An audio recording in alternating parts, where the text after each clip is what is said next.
Welcome back to Season 3, Session 8 of our ongoing GURPS Banestorm's Embers of Defiance game. I am Rigil Kent, aka Phil, when we forget to use our online pseudonyms. Today's GM. Before we actually begin, are there any questions, adjustments, point expenditures, etc. that need to be completed first? I just want to say I'm very happy with my GM. He's a very nice guy. Wow. That doesn't work. Yeah, that's just gonna get you killed. No, really, the weapon. I mean, it's just amazing.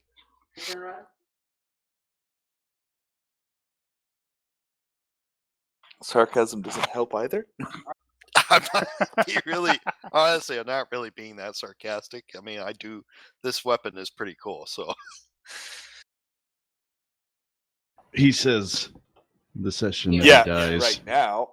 It's gonna be. Everything has a He's gonna price. totally end up dying in this session. That'd be hysterical, wouldn't it?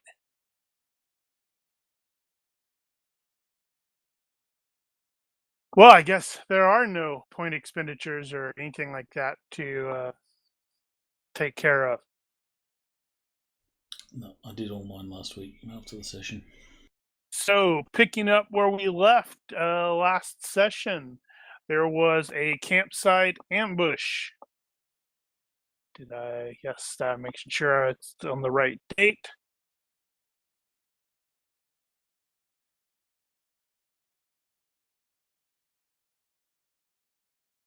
Actually, I would like to increase my thrown weapon spear to up to 17. Have you actually thrown the spear recently? I can't remember. I mean, I don't have a. Remember, I took the game prior to our. Remember, I had that whole day of training with the spear. Nope, I don't remember anything because that was like a gajillion months ago. Well, that was the last game we played that I played with you guys just before the Christmas or December break. Stupid season. Yeah, and so I remember that whole day I was training with that spear, learning the ins and outs, and that's why you said that basically the next game I would know what my spear is like because I finally got attuned to it.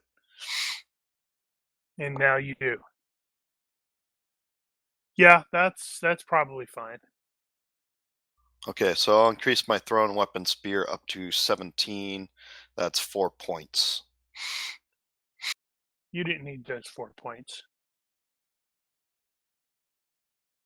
So last week was basically one long fight, as expected. There was a campsite ambush. You guys were about, I think it's the first day out from the Citadel of 10,000 Pearls. And a number of gnolls, yes, I know they're gnolls, but I like saying the G. A number of gnolls and the Minotaur that we had stumbled on during Com Junkie's run attempted to ambush the lot of you. It didn't particularly end well for them. You also ran into Aramis's lovely enemy, who now seems to be a vampire of some sort. Hence the name I gave him, Skila.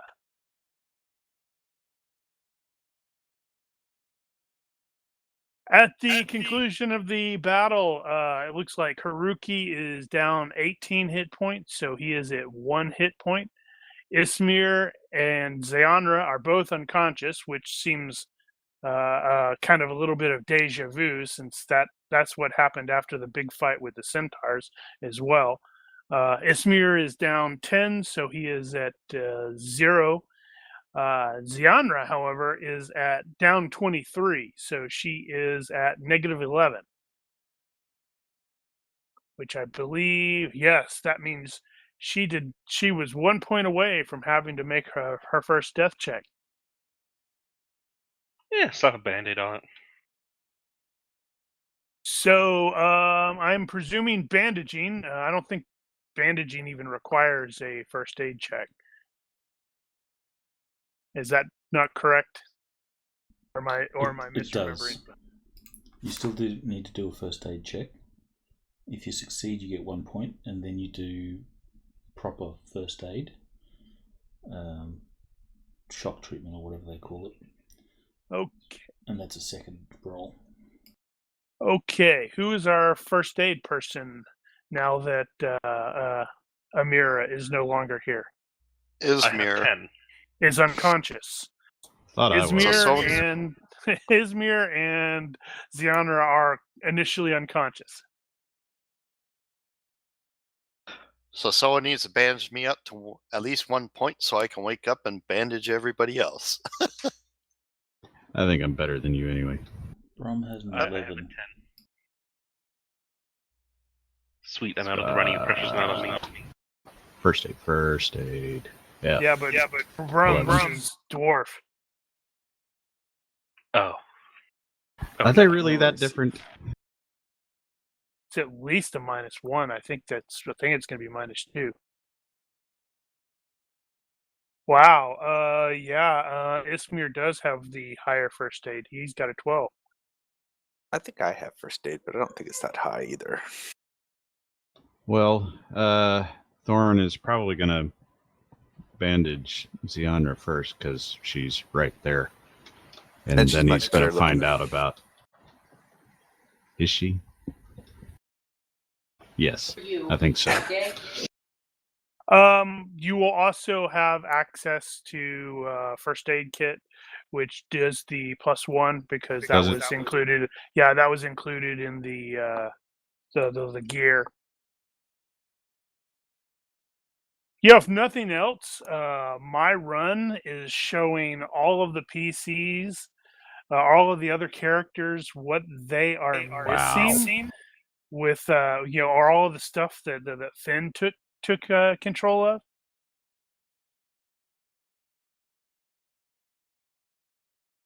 Well, apparently I wasn't much help to Zyanra. So she is not bandaged. Ismir should be okay, though. So Ismir will be down 9 instead of 10. And Nah. Haruki as well. How much was Zyanra down? She was down 23. Okay, I am going to go ahead and do the thing. This is very exciting. It's the first time we've actually seen Thorn cast a spell. Okay. With regards to bandaging, you can do repeated attempts. The only detriment is if a failed bandaging means there's a bleeding roll. It has to be Right. missed. So you can Well- repeat as many times as you need to until you succeed, but they could what's the bleed. bleed? A health roll -1 for every 5 points injury. Yeah. All right. So the cost of this is Is it 1 for 1 hit points on the fatigue? Is that not listed? I thought. Well, it says that the in. cost is 1 to 3, but it also says restores up to 3 hit points. It doesn't Yes, specifically it's say it's 1 for 1. 1 for 1, yeah. Okay. Well, 50-50 shot. She gets 3. With that, can I go also increase my first aid? No, you're unconscious. It's going to take you like 10 minutes to wake up. All right. Well, so Zyanra should be fine with the additional hit points. I'm assuming that's going to stop the bleeding, and then I'll patch up Ismir. He gets his 1 point back. And then Haruki. Oh, Haruki missed one. Right back to the thing, and you're good. Yeah, I think it's kind of insane that Haruki has taken almost as much hit point damage as Zyanra, and then you look at their comparative hit point levels, and it's so funny. He's still got 10 more hit points than she does. Because right now she's taken 20 points of injury and he's taken 17. So she's in the negatives, -8, and he's 2 points positive. That thing's crazy. It is kind of like comparing a paper cut to a giant versus True. a normal person. So, are you doing the additional attempts to treat the shock, or are you just saying, I'm going to try to cast the spell again on Ismir and Haruki? Or just telling them, you guys can suck it up? Well, Haruki's especially bad off, so I may actually go ahead and try that on him as well. But yes, I am going to do the extended, because why the hell not? Spell and first. other people can attempt to assist. Well, that's also true. But spell first. Unfortunately, Which they're they not can't. super great. Let me know when I'm awake and I can help. So fail on the spell, is that just lose 1? That I Yes. believe that is correct. Yes. Okay, and using it multiple times a day is right out at this skill level. For the same person, yeah. I think that's the case, even if you fail. Yes. Yeah. Okay, so I will do. I guess I'll go ahead and do the first aid rolls for all 3, and if Ismir ends up waking up due to that, then good for him, I guess. Although Well, he won't be you able can to. probably try to. Well, he won't be able to first aid anybody else again. I think you can probably try to actually wake him up. Well, I believe that's true. How far down is he right now? He's actually in the positives now. He's like 1 point Oh. above 0. So he will I'll just- wake within 15 minutes. Or I can just slap him. Yep. I like smacking him. And then I lose a hit point. I'm back unconscious again. Wow. That's only Are if I any smack you. smelling Yeah. salts in the first aid kit? Yeah, that's only true if Haruki slaps you. Everybody's like, dude, just use a finger, not your whole hand. You broke his neck. I think I jabbed him too hard. Yeah, but Haruki using his finger's going to put it right through his skull and out the other side. Haruki, you should sit over there. Stop trying to help. Yeah, that probably makes more sense. Although, to be fair, it's only 1 point higher, but, that 1 point could mean it all. Yeah, so I will attempt to wake up Ismir before waiting 15 minutes.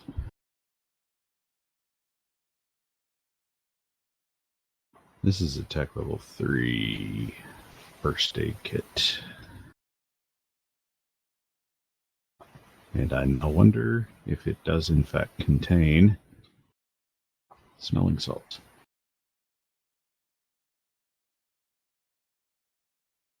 While he is doing that, what are Aramis and Brum and I guess Haruki as well, even though Haruki's injured, what are you guys doing? Checking all the bodies for intel. That's probably smart. I was just going to say keep and watch, but keep the watch rocking around, trying to see what they have. If you will check the party sheet, I have actually added the stuff that they had. There were 5 cavalry sabers, a great axe, 4 suits of leather armor, which is the torso groin area. And like I said on Discord, Brian, I did screw that up when you need the dude because his armor did cover the groin, and I forgot that. But oh well. There was a male shirt that is size mod 1 because it was being worn by the Minotaur, and it is of cheap quality. There is a short bow, 2 thrusting broadswords, 2 bottles that have some sort of liquid in it, and another glass container that is obviously some sort of throne thing, or maybe it's not. It's a glass container. The way that the dude was wearing it, it doesn't seem like it was something he was keeping for food. Wasn't there was some kind of sand golem thing that we fought a long time ago that Yeah, the sand ninja. was that a flask? That was a flask. they It doesn't threw? look. Yeah, I think it was. Mark would have to correct me on that. Yep. Damn it! I wish I let's had see. remembered that. But to be fair, these guys were not coming from the former master, the Fail, so they didn't have that.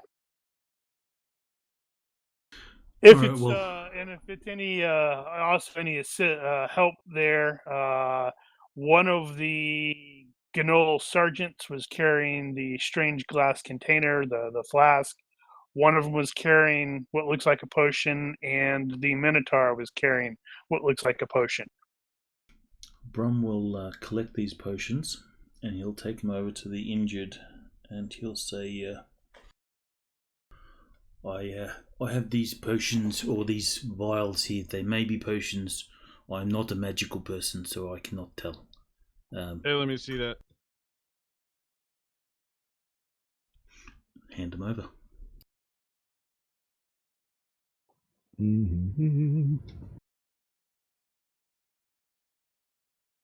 Okay, so the two things with liquid are definitely magic of some sort. One is like twice as intense as the other. Is there a way in GURPS to identify what these are?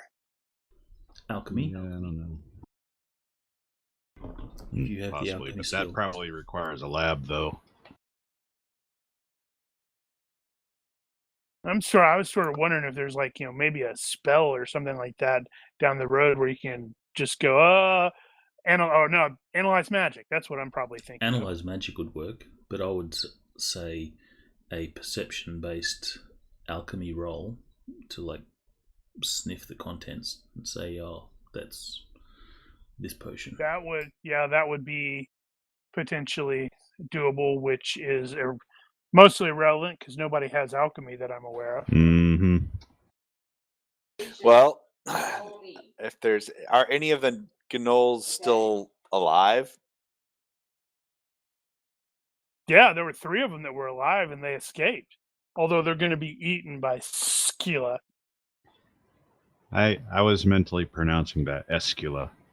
Escula. Succula. He sucks. That kind of works too.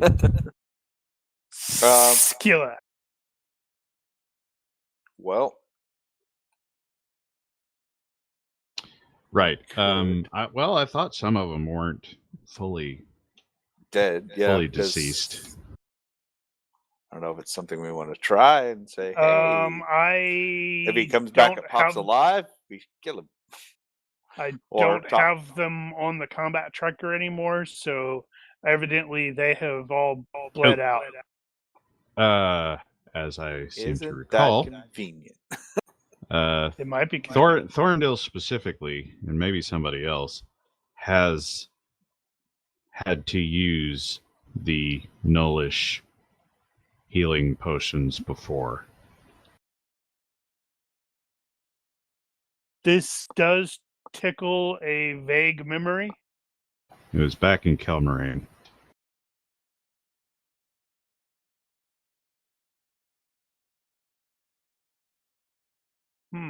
Okay. So give me a perception check in the box then. I'm going to be assigning some penalties to it because, well,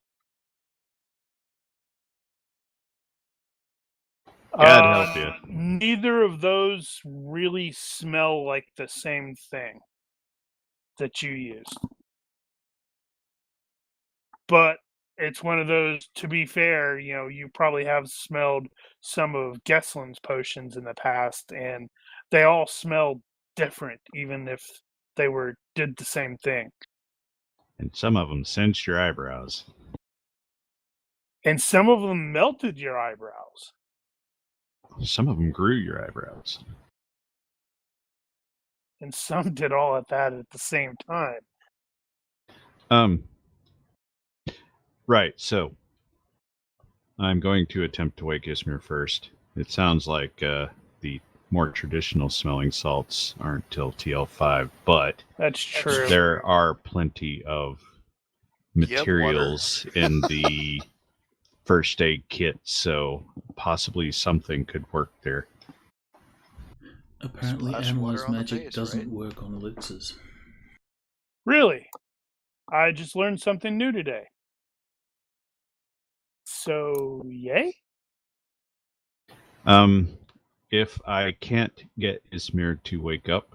Yeah, I don't even think you really need to make a check for that. It's just like he's not in the negatives anymore. So It's like you can just sort of, slap him on the cheeks a couple times, maybe splash some water in his face, and he's like, "Oh, beefcake!" Okay. Something like that. So I will get Ismir to wake up, and then I will assist him in first aid with the rest of them to do the treatment for shock.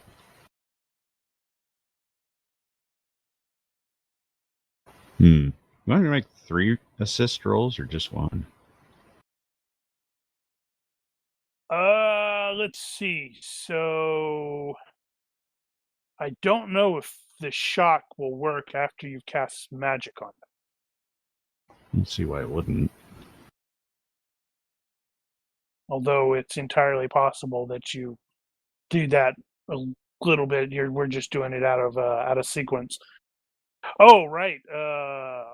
Alt J. Was it Control J? Control J.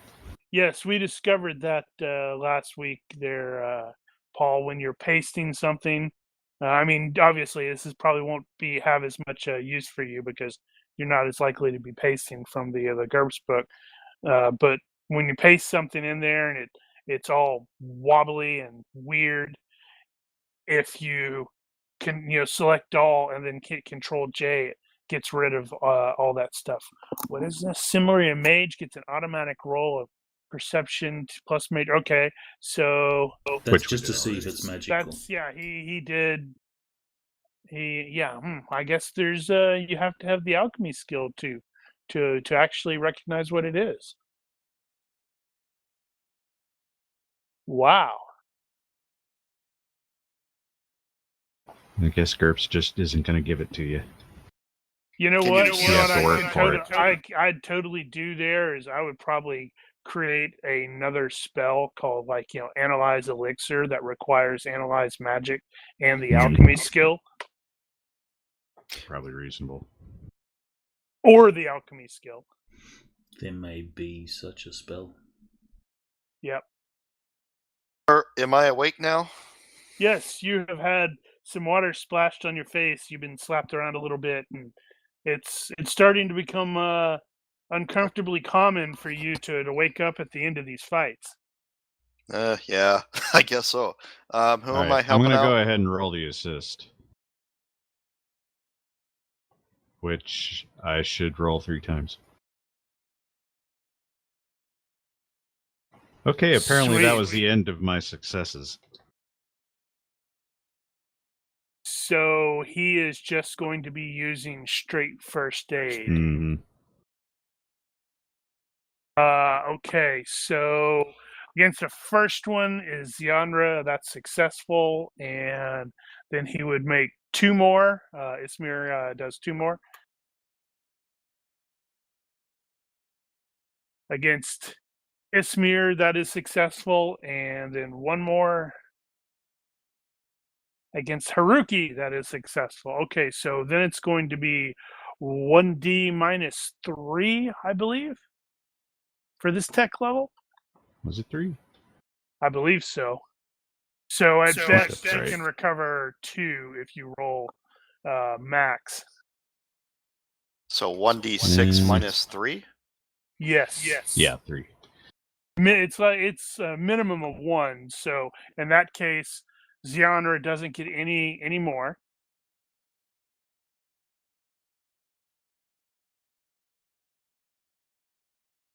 Ismir gets no additional. And Haruki gets no additional. That's the sucky part of living in TL3 level. So just the one? Yeah, I think I already. Yep, since I had the looks like combat there's somebody tracker. added mine. Yep. These potions, they're in different bottles and such. Yep. There's no labels on them? No. Do they smell the same, as if it's the same thing in each bottle? Not really. And based off of Thorn's magical check, one of them, the one taken from the Minotaur, does seem like it is, like, I don't know, twice as magical as the other one. Ooh, I wonder if Dungeon Fantasy has something about identifying potions beyond that. I would bet it did. You carry on. I'll have a look. Yeah, the other one is like a jar. It honestly just looks like pepper.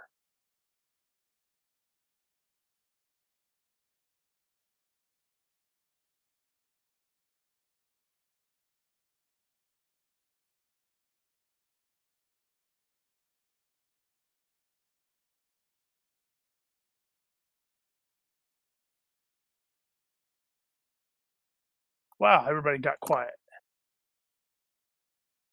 Looking through books. Looking through books. Yep. So let's see. So what's next? That is a good question. What is next? We were on the way to the city of 10,000 Delights. How far in are we? This is like the end of the first day, so it was going to take about 6 days to get there. Maybe a little longer if you decide to, thanks to the camels. If you were just straight up walking, it would probably take quite a bit longer than that. How many got away? It was 1 or 2? 3. There were 3, and it was the archers. Can you show the map? And it was before we all went to bed. So that is correct.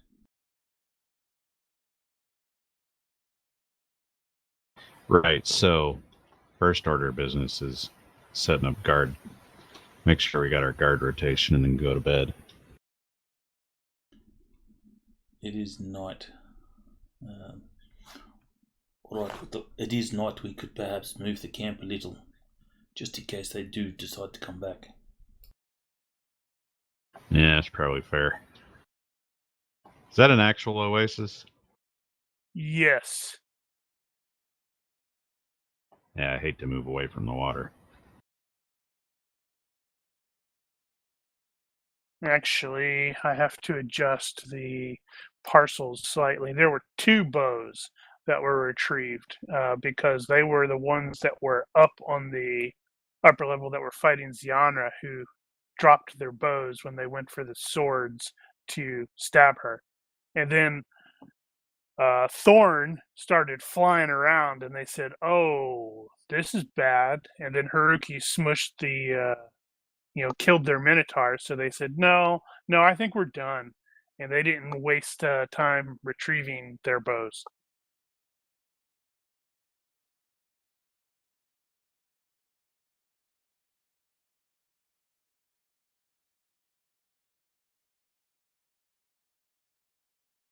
Well, in the state that we're in, this is the best place to camp until we heal up.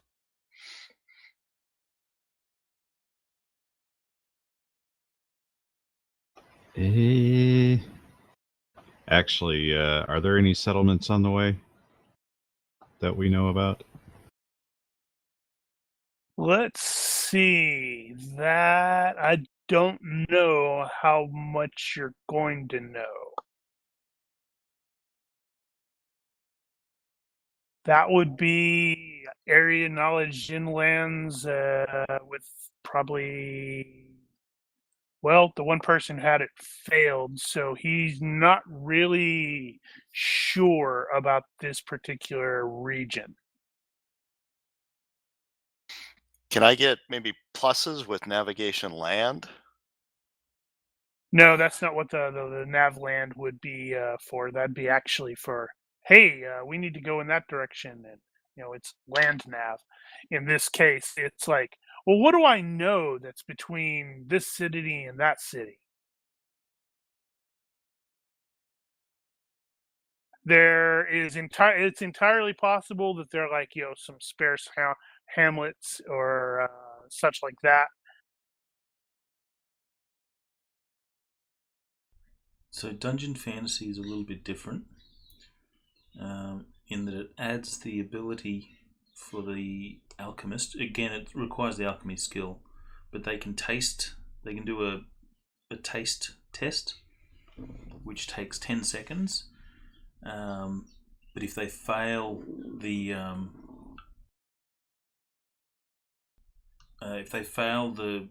roll, any bad effects will happen. Huh. Okay, well, lack of alchemy skill might come back and bite us in the butt later. I'm about 90% certain that Finn doesn't have that skill. Yeah, Finn doesn't have alchemy. Well, it's not exactly an alchemist. Yeah, Arn didn't have alchemy. I think alchemy can also default to herb lore.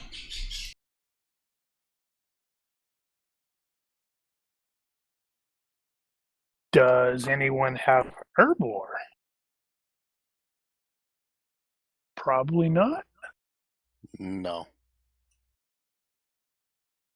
And he would have been the one that might have had it. Alchemy, nope. Default's none.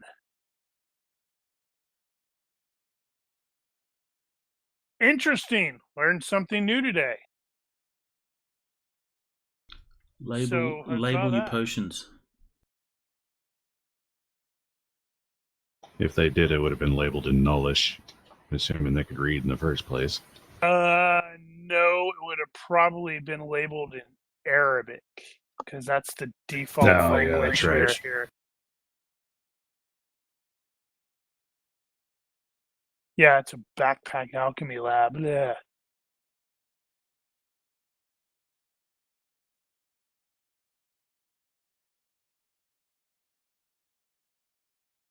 Well, you can always take a wild guess and just feed them to people. That won't end badly at all. It depends on how desperate they are. Some of them are pretty hurt. Actually, I wonder if Zyanra might actually have a little more experience with those. Well, she's not going to have the alchemy skill. Right, but she's been around those particular gnolls and their accoutrement a little more than we have. How often can we do first aid? Once. I don't think you get to roll it but once. Or you don't get the effects more than once. Yeah, I mean, after what time of the day is it? Is it night? Is it during the? What time is it? We were bedding down for the night. So I mean, if I dedicate a lot of my time to healing Zyanra and just tending to her wounds, would that help at all? In that case, do you have physician? Yeah, physician.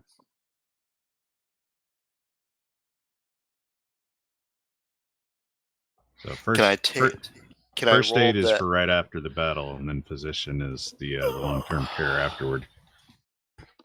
And what is that allows physician an at extra roll every 3 or 5 days or something like that for tech level 3. Physician defaults IQ -7, first aid -11, veterinary -5. Oh, sorry. At TL4 and below, this skill does not exist.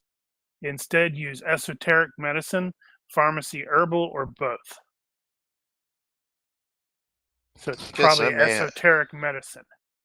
I guess Ismir may have to start learning esoteric medicine.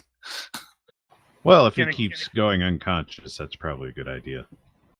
Default esoteric medicine defaults to perception -6. And if you fail, what happens? Depends on the situation. Most of the time, you just don't get any bonus. Yeah, nothing happens, but on a critical fail, you inflict damage. And if you're like at -6, that's pretty likely that you're gonna crit fail. Yeah, is there any way of mitigating that?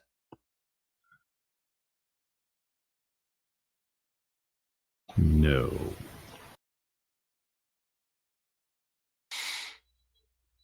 The perils of medicine in TL3. You should be happy you don't have to do surgery. Oh God, yeah. I'd hate to see what the penalties would be for that. Amputation? At a desert oasis. Can I by chance use scrounging and/or survival desert to see if I can find any plants at the oasis that might help with healing? That would be esoteric medicine.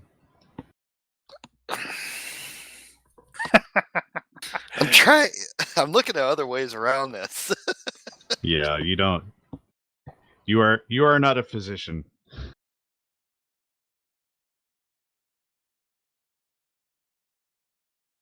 Yep. So he's totally going to have to find a. Actually, can he read? Yeah, he can read. Going to totally have to find a book on medicine somewhere, right? Yeah. Everybody's like, "What is up with that? Why are you reading that?" It's like, "Shut up! Shut up! Shut up!" Exactly. If you want to live, shut up. Remind me how the recharging the power stone goes. Let's see. Power stones recharge 1 per day in normal mana. They can't this be is within not normal 6. Mana. This is high mana. They can't be within 6 feet of another power stone. Otherwise, they don't charge. Yeah, I don't think anybody else here has one. So in high mana, is it 2? I don't think it increases. Okay. Yeah, I had to just double check. I was like, "Oh crap! It just occurred to me. You failed. Is that gonna cause a backlash?" But no, that's just very high mana, where all failures are treated as crit fails. I need to be aware of that.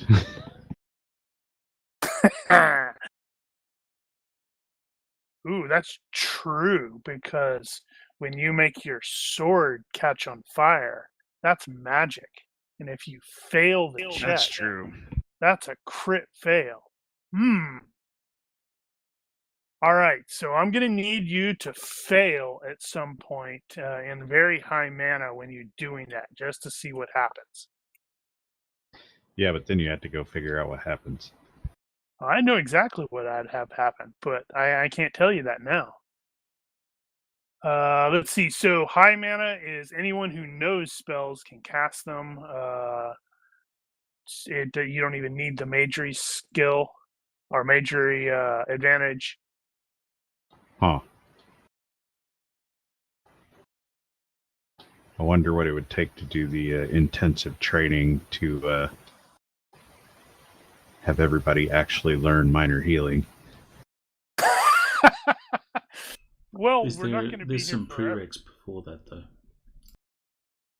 There are two spell requirements for that. Yes, Lend Energy and Lend Vitality. But interestingly enough, you do not need major. No, you need crap. I can't remember what it is now. You don't need majory for minor healing, but you do for major healing, or you need, I think it's empathy as an alternate prereq.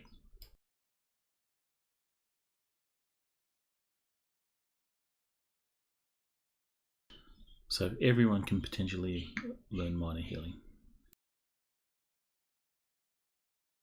That would be really funny.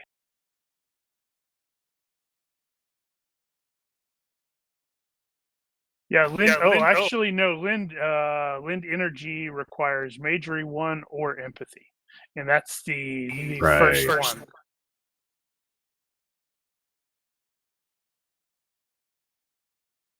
But as stated in the high mana, that means you don't have to actually have the Majory thing.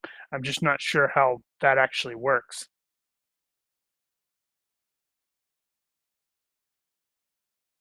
I imagine the prereqs still require it, though. How many hit points do you heal over time? 1 per day. Really? So, it looks like within the hour, Zyanra will wake up, because it's, because she's at 0 hit points or worse, but above -1 times hit points.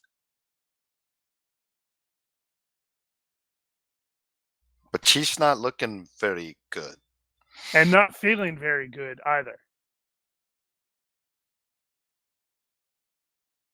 But, oh yeah, I should probably click on that so I remember if something bad happens, she's at half move, half dodge. Actually, so is Haruki. Have we slept? No, not yet. Because you were trying to determine whether you guys, as far as I understand, you guys were trying to determine whether you were going to leave or relocate. And also, Mark, if you go to your notes and click on your bird under the notes, I linked the Healing Slumber spell. Cool. Which I went ahead and stuck on here. Based off of that, what I'm seeing, since Haruki knows how this works, he's going to definitely have to go. Yeah, I need to be at the beginning or the end of the watch schedule, because when that triggers, you go to sleep, and it's I think it's almost impossible to actually wake you up. Or an injury, or so so it takes injury or an awakened spell.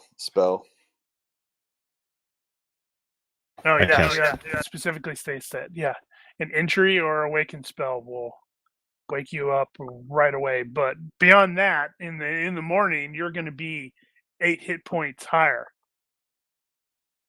after 8 hours of sleep. Yeah, he'll heal in a couple of days. Yeah, it's a pity that only works for him.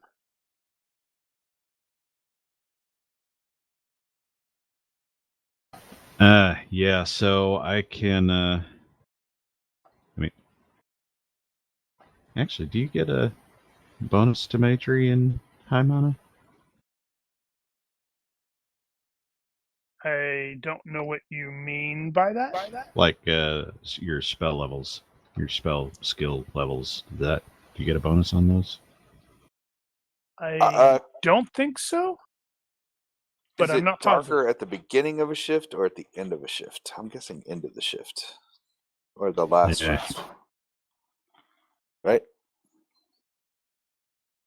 It's always darkest before the dawn. So I'm shift number 3. Are we 2 shifts, 3 shifts, 4 shifts? I don't know. How many shifts do you guys want to be? You can adjust that. Right. I was like, crap, did I remember to put Zyanra on there? I should probably remove her and then... Oh, come on. Well, we've got 5 Really? actual PCs.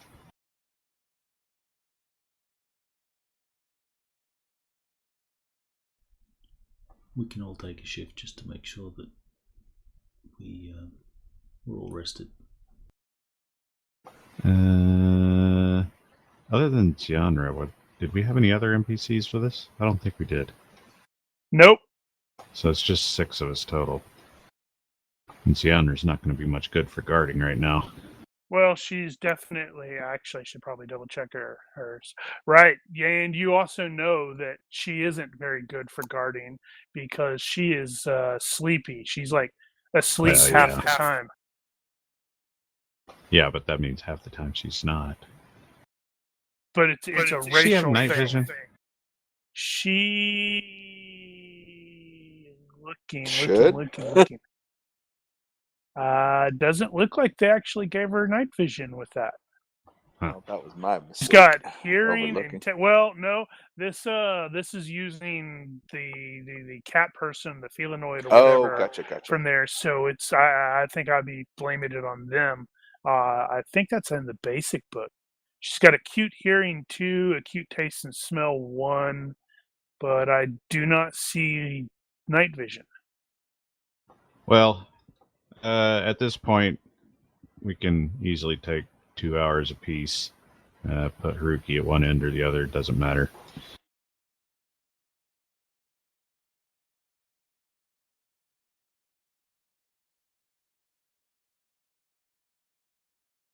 Okay, so Haruki, improve your hit points by 8 as the rest of the night passes uneventfully.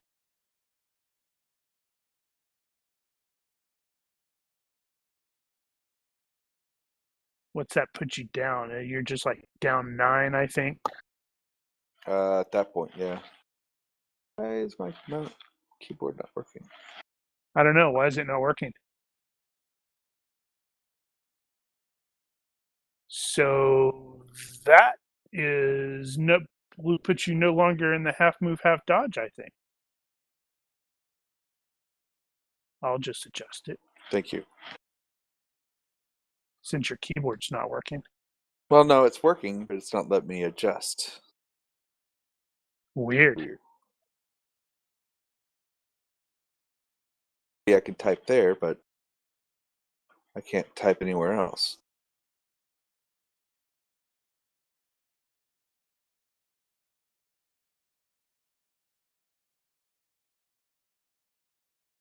Haruki's saying random numbers in his sleep. It's really weird.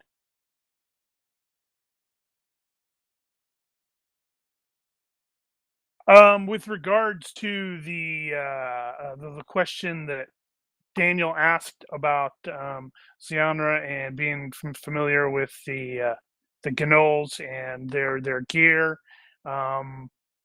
she's going to guess that those are some sort of healing potions because that's the only thing that they would really carry.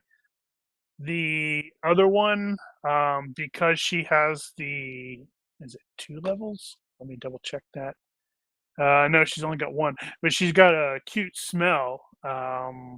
She is going to state that the other one smells like foul pepper. Foul pepper. Yeah, it's sort of it's like a grenade weapon. Huh. And it's like you throw stink it, bomb. and yeah, it's basically a stink bomb. It creates a cloud within 2-yard diameter. Anyone within the cloud has to roll against health twice. The first is to avoid a sneezing fit that lasts 30 seconds, and the second one is to avoid retching for 10 seconds because it's very, very strong. Well, Mayoi, are you willing to bet your stomach on those are healing potions? That's all they would really carry.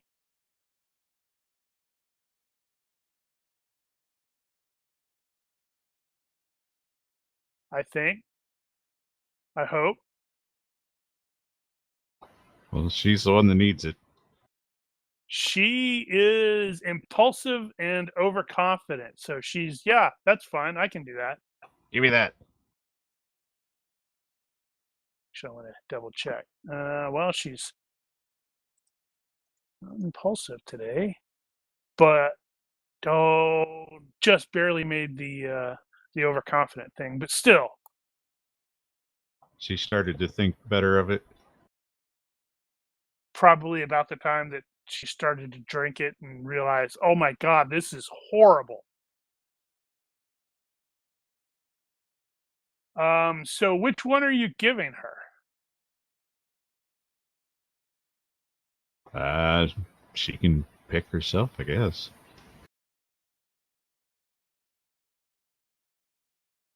Let's see. Flip a coin. 1, 2. Okay, so that's even. So that is that one. Okay, let's see. I'm gonna have somebody roll. Let's see. I'm gonna have Ethan hasn't done anything. Ethan, roll 4D for me. She clearly picked up the. She picked up the. Grabbed the one that the Minotaur had. However, box or no box? outside the box is fine. Too many damn ones in there.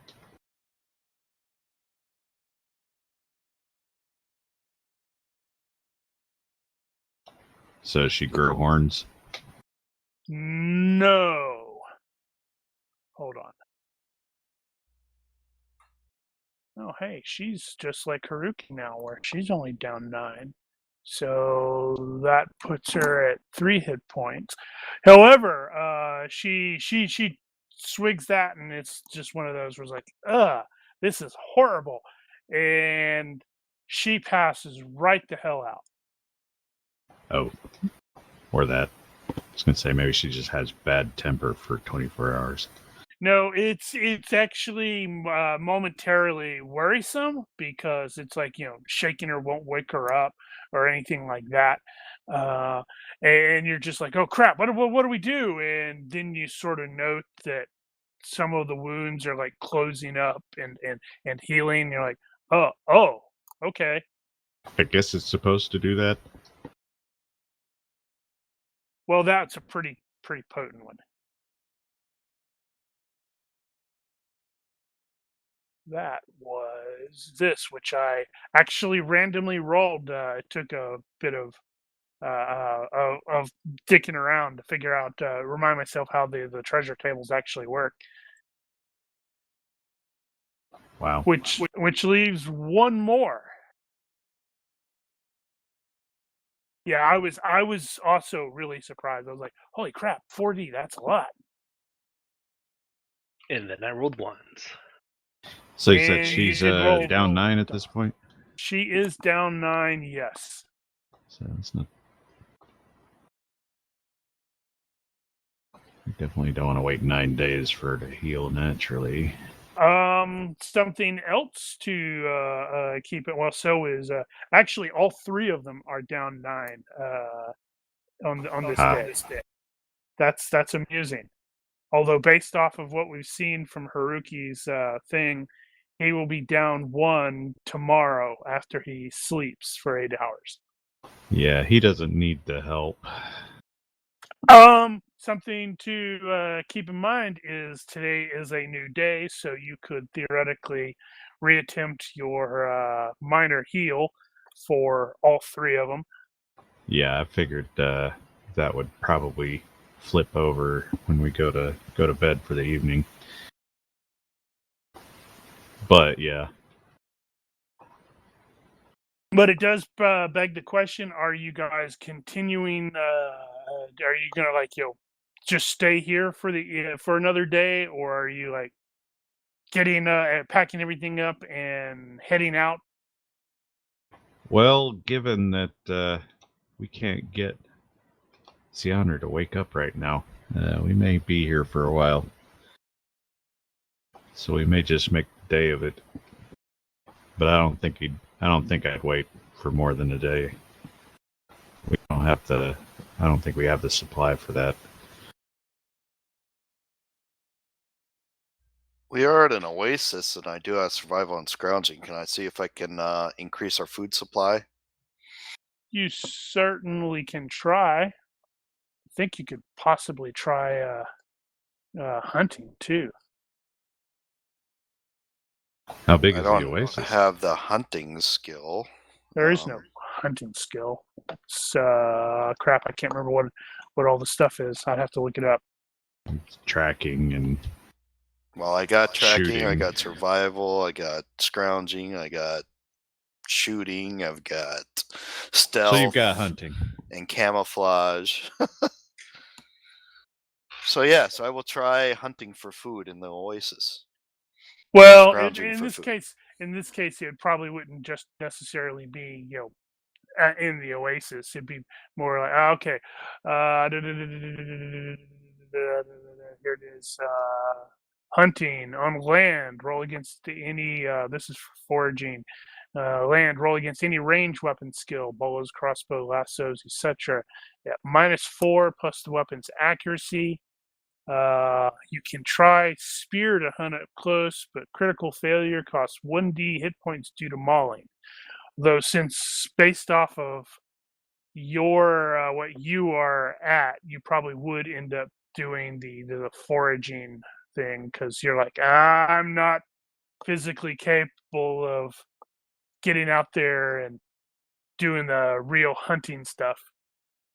It looks like you would just make a survival check. Are there any fish in the oasis?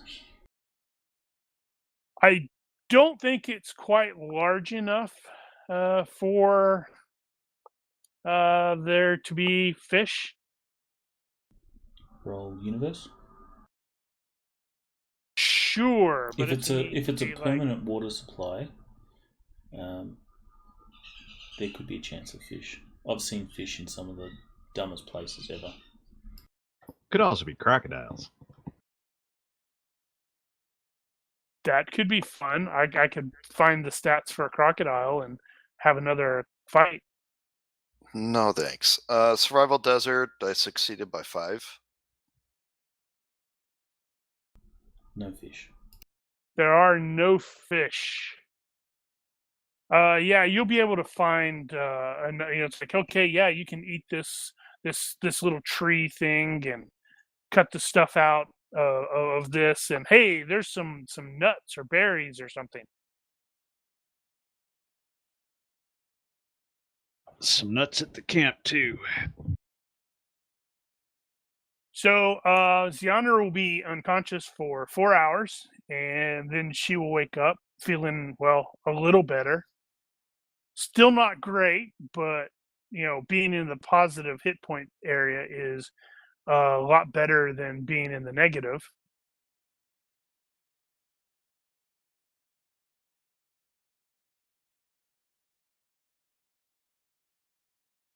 She slept at a funny angle. Now her hair's all sticking up.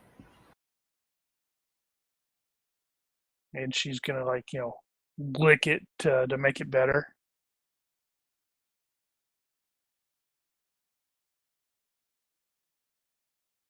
So that's what you're doing. You're remaining here for the day and then heading out the following day. That seems like the best way to proceed at this point.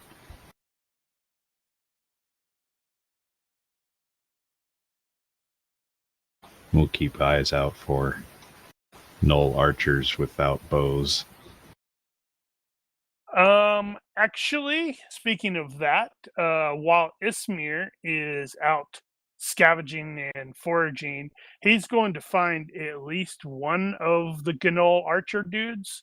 He's going to find his body, and it's not going to take much to determine that poor fellow has been drained completely of his blood.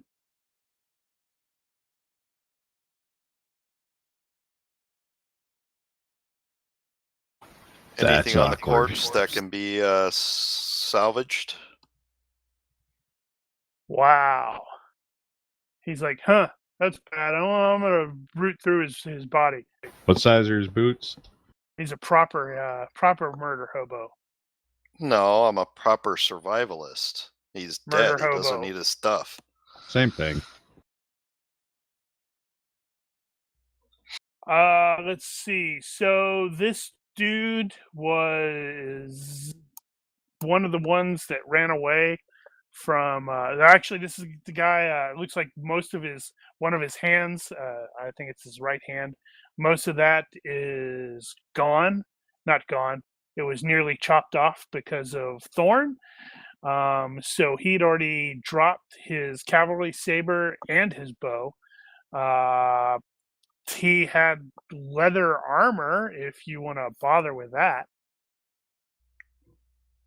Is it worth anything? Probably not.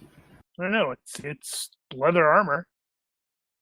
I mean, we have camels, right? You have 7 camels, 1 for each PC. So yeah, I'll take the armor and put it on a camel. And since you're at an oasis, I'm actually not sure. It doesn't look like Zyanra actually had. Let me double check on Mark's NPC with regards to gear. Oh, never mind. She did have armor. I was about to say.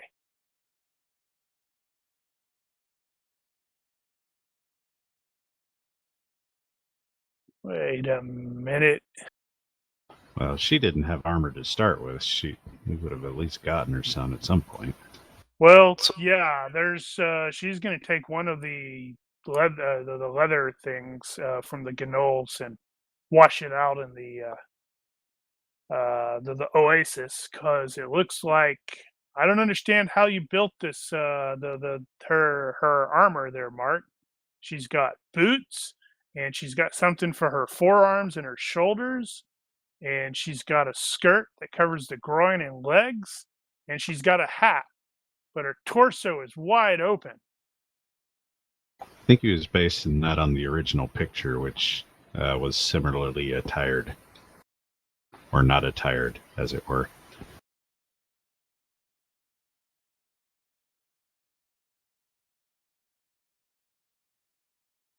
Okay, so yeah, you were you planning on doing the minor heal attempts again, Daniel? Yeah, let's go ahead and do that. Because you guys have half a day remaining after she wakes up in 4 hours. It's probably not even quite noon yet. Let's see. So I'm gonna get 1 mana point back. Now I'm kind of curious about. You can use your regular fatigue for that too. Yeah, but and if you're just lounging around, that is true. And in fact, I may do that this time. Okay, I was about to say I was double checking that healing slumber thing that Haruki has, because it's like up to 8 hours, maximum recovery of 8 per day. I'm like, oh, okay, because it's thinking, can he just like sleep for 8 hours and then get up and go, I think I'm gonna take another 8-hour nap, guys. All right, well, between Ismir and Zyanra, who wants to roll the dice first? Zyanra 50-50 shot. Well, he is also finding it really, really easy to do this in this high mana thing. And it's just like, wow, hey, this isn't that bad. Oh, sorry. Mm-hmm. All right, Ismir. So you have. Well, at least he got some. All right, so 3 for Ismir. He is at 6, which means you are no longer at half move, half dodge. Yay. Yeah, so you've cast it 4 times, you've succeeded twice, you've failed twice. So you're right, it is 50-50.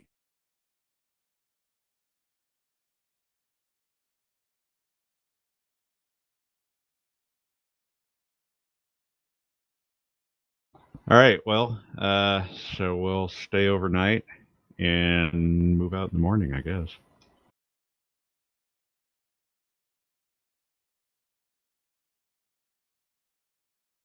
Any opposed? Nope. I'm okay with staying another night.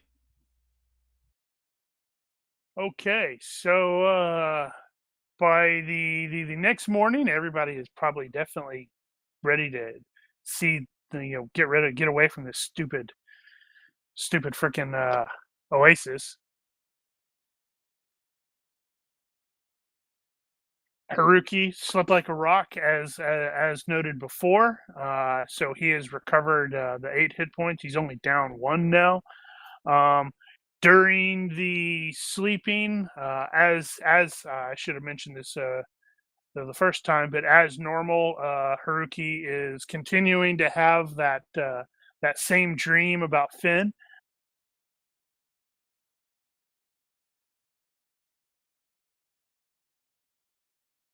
I guess we got natural healing overnight for at least 2 of them. For the purposes of your getting some spell bonuses, you can do a ceremonial casting.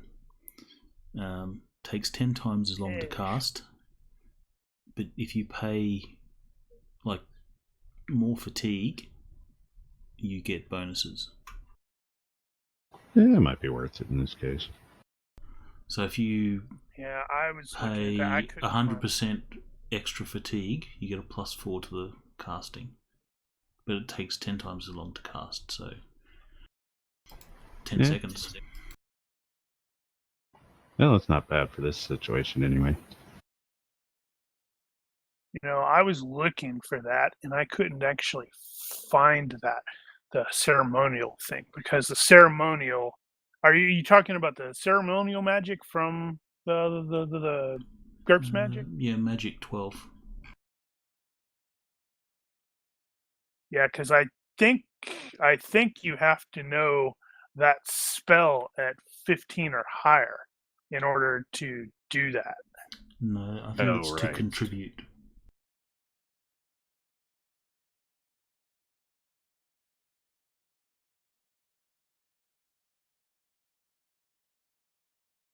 Yeah, because I couldn't find the thing the way you're talking about it, Brian.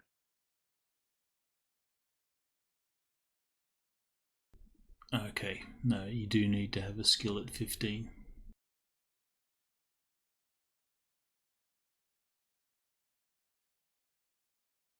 Then I won't do that. Yeah, because if you recall, when I gave Amira the minor healing thing, she was also not super great at it either. I think she was slightly higher than Thorn. I think she had an 11 to begin with, and I was remembering something like this, and I was trying to find it, and that's the only thing that I could find. And then I was thinking, oh yeah, what is it? Mendel was able to do this, but Mendel definitely knew the skill or the spells at higher than 15. Well, good news. I've used that spell enough now that I probably can get away with putting points in it. So it is going to take you another 5 days to get to the City of 10,000 Delights, and before I get to that, you have the natural healing, natural recovery, each day of rest. So all 3 of the injured people can make a health check for the previous day. You actually have to be able to rest. Yeah, I was going to say, I think that's for a day of rest. Yeah. Wow. Gee, Haruki, that's going to be terrible. You're already down. You're just down 1. So I suspect you'll probably be okay. But. Fit should apply if you have it. So it looks like both Ismir and Zyanra will gain 1 additional point from the day.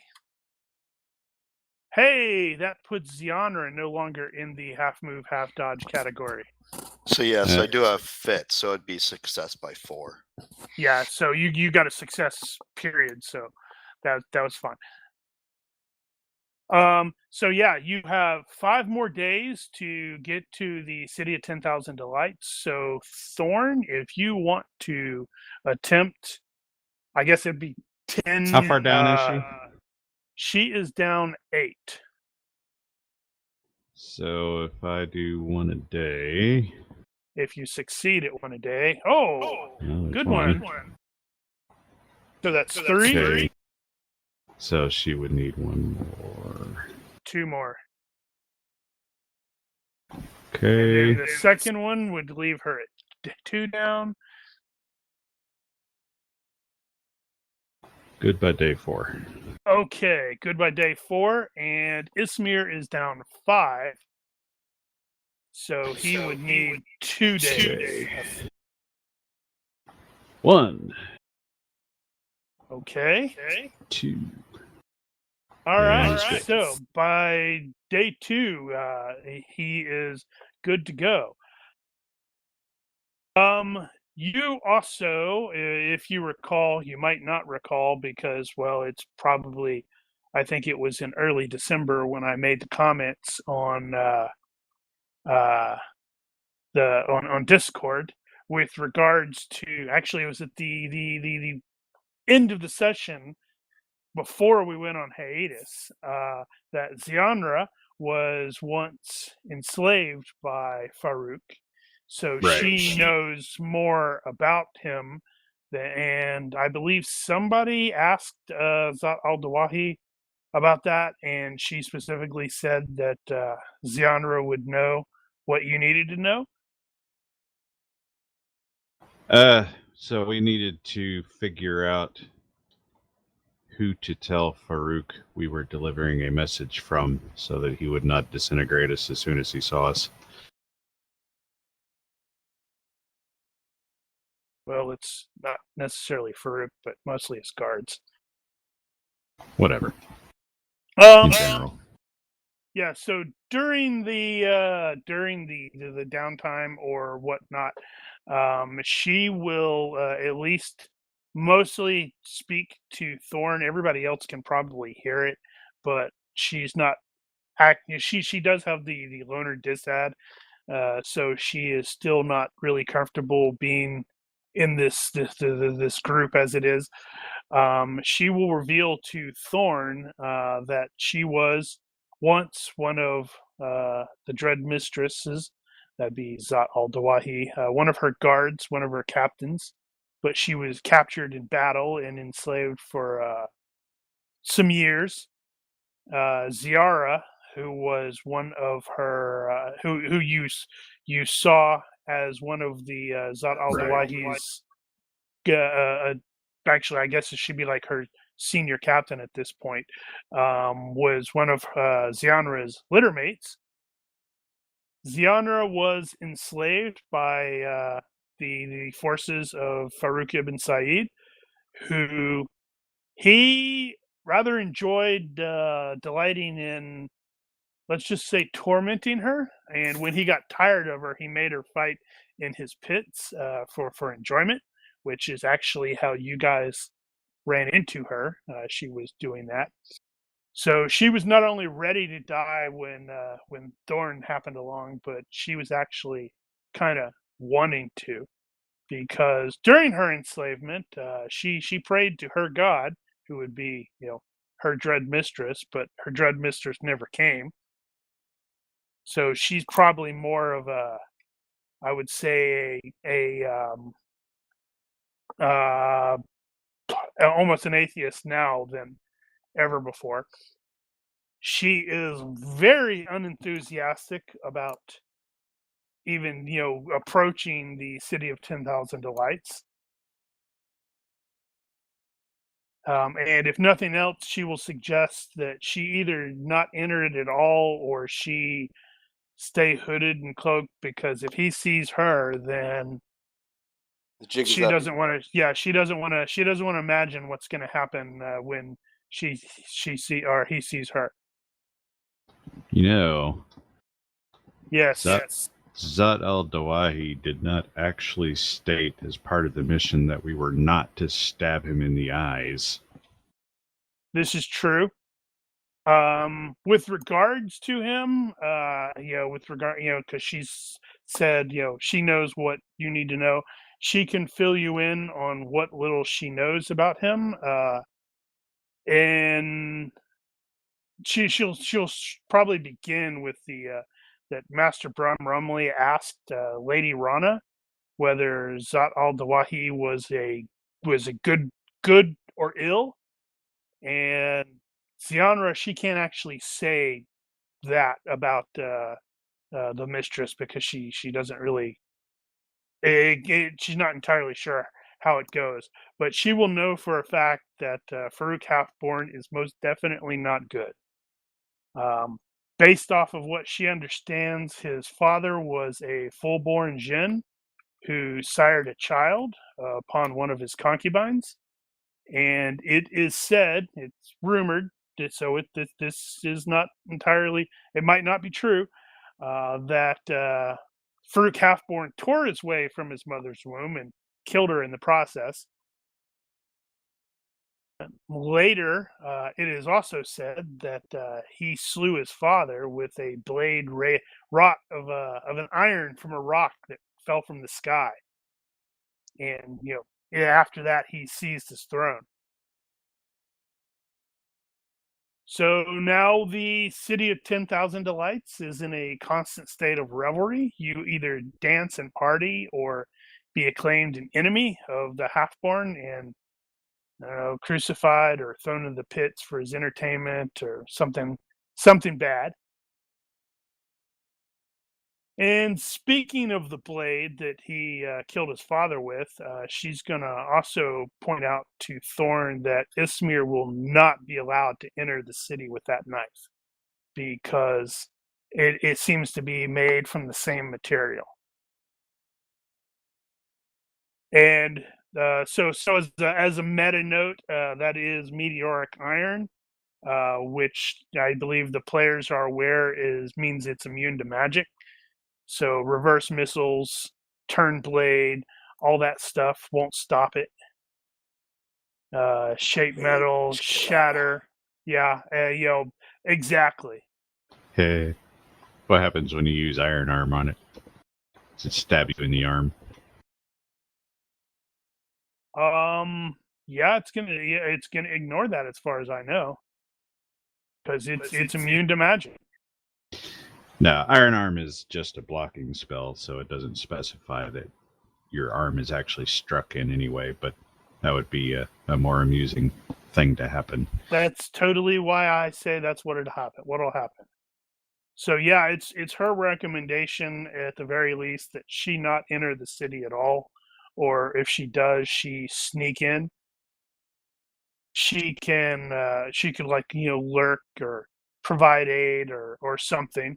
However, she will defer to whatever it is you recommend, and she can provide a list of not a list, but a selection of other potential Jin that your missive could theoretically be from. Okay. And she's able to at least get us a rudimentary map going. Yeah, I'm not planning on throwing. Yeah, we don't necessarily need that. Just she can sketch out what she knows about the city, which she will acknowledge is a little limited in a lot of ways because she was either being tortured in the palace dungeons equivalent, or she was in the various fighting pits or the slave quarters.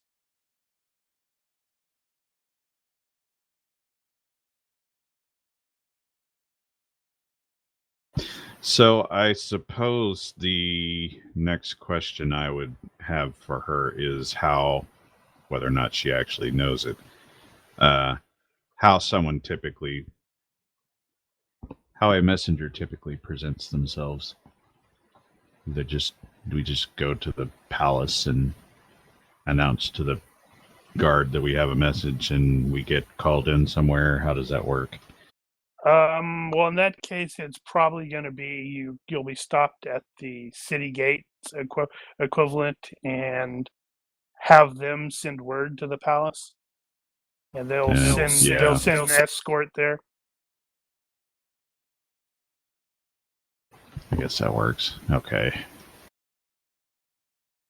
So who's going to do the majority of the speaking?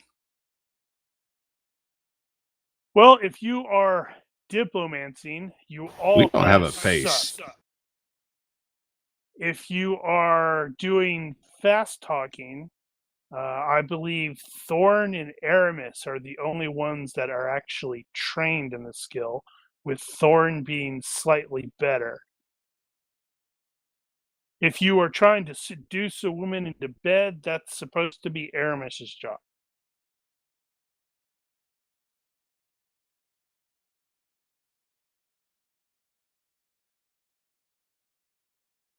Yes, we are somewhat lacking in the social engineering department. It's one of those that it's like, I don't think we realized how much of that garbage that Finn was taking care of until we remove him from the equation, and everybody's like going, "Man, we're just combat monkeys." Yeah, that was all Finn, wasn't it? He would go, see those guys? I want you to go smush them. And everybody go, charge, and smush them. And generally it was going to be Haruki or Zistral who got there first. Well, no, it's going to be Zistral who got there first. And then if he survived around with Zistral, Haruki would come up and turn him into paste. That's because Finn had a proper upbringing.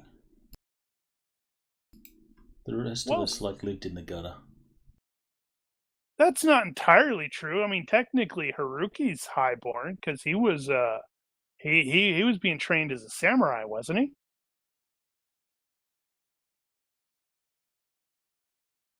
I think we lost Mark. Did Mark go away? He had some family thing going on a bit ago, but I don't know if he's still gone. I guess he is. That's slacker.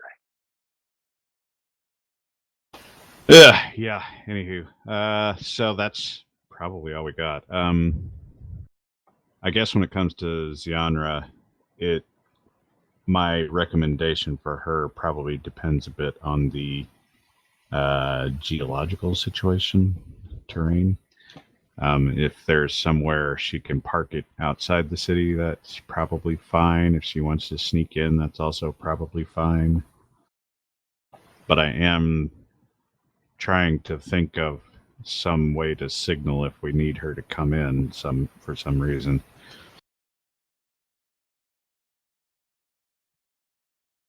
So she also says that I can't bring the meteoric iron dagger into the City of Thousand Delights, right?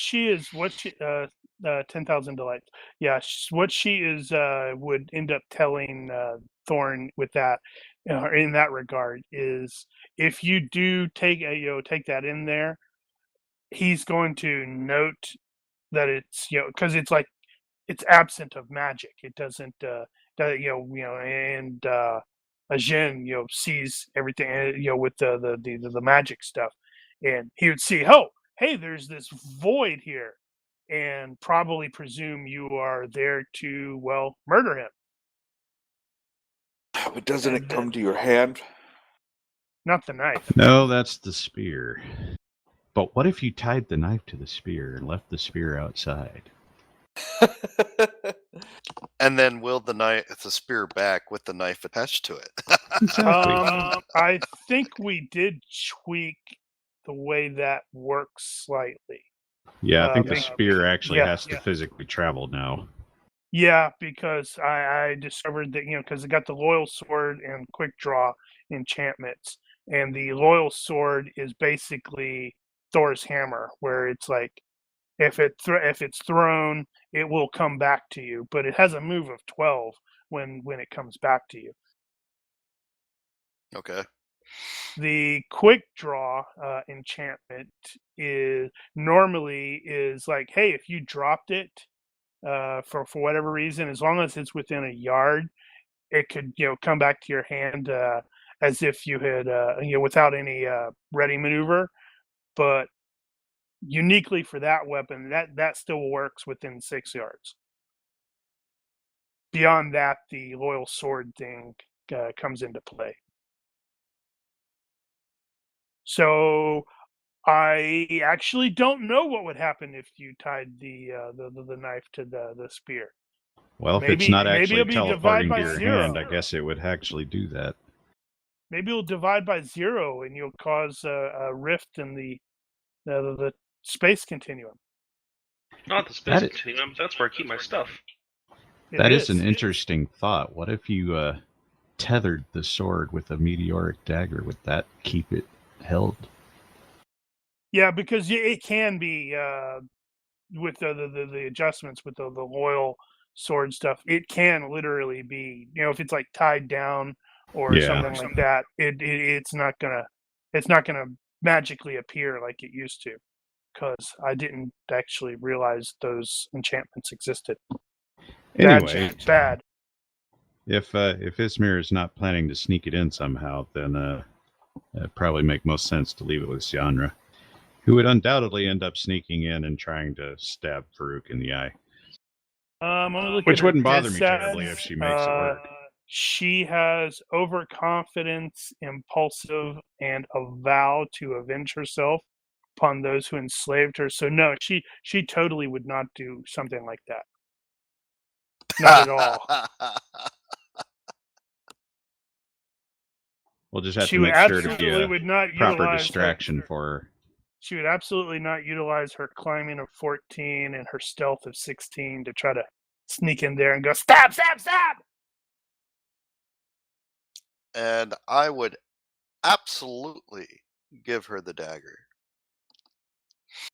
Wink, wink, nudge, nudge, say no more.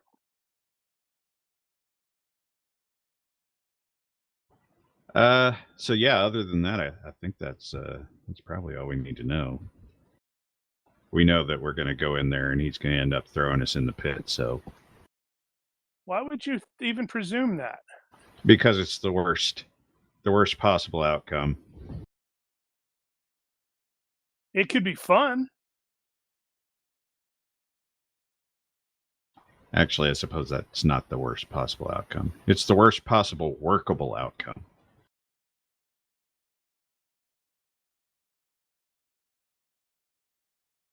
But yeah, so there are, like I said, she will have a list of potential lesser Jinn, or actually, lesser isn't probably the right word, because he is only like a half Jinn himself. But there's she does know of some that are not necessarily his enemies per se. Something else to keep in mind, and Thorn's definitely going to be aware of this, is Farouk has seen Thorn before, because he saw Thorn fight her. Yeah, and he also saw Aramis.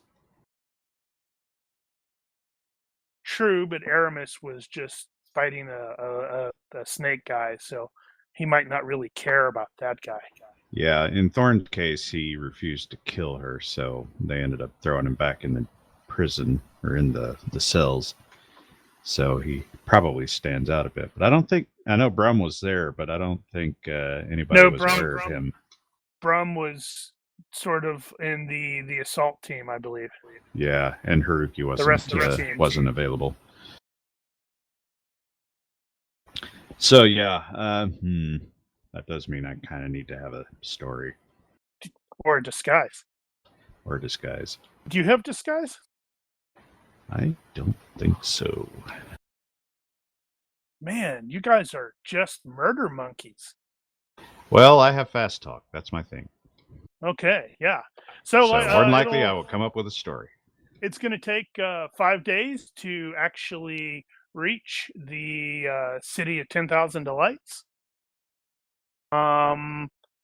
So you will arrive there on the 5th day, after, I guess it'd be a total of 7 days after you departed the Citadel of 10,000 Pearls. They like their 10,000 for some reason. Indeed. Well, as long as the entrance fee is 10,000 gold. Maybe. I do need to come up with a couple more of these 10,000 things, and it's kind of hard with, I've already used city and Citadel, and now I have to fortress, but then it's like, oh, that kind of breaks it. Oh well, we'll see. So I wanted to, try to test something really quickly. So as stated, it is 5 days to get there. I'm going to have, and I would like, let's see, who's it going to be? Mark, Woohoo. to describe a problem or obstacle that happened during the 5-day journey. Just the problem or obstacle. No, you don't need to go into any detail about how you got over it or anything like that. Totally ripping off the montage thing from 13th Age. So, as we were traveling, we found a spot of soft sand, and we had to get the camels unstuck. Cool. All right. So, Brum, can you tell me something? How your character, how Brum, did something really cool or awesome to get you guys around that obstacle?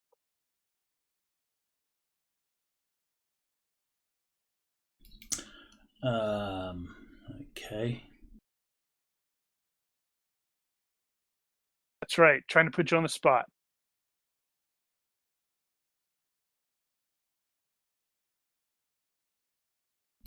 I'm having a blank. So he stood there like a pillar, and we tied a rope to him.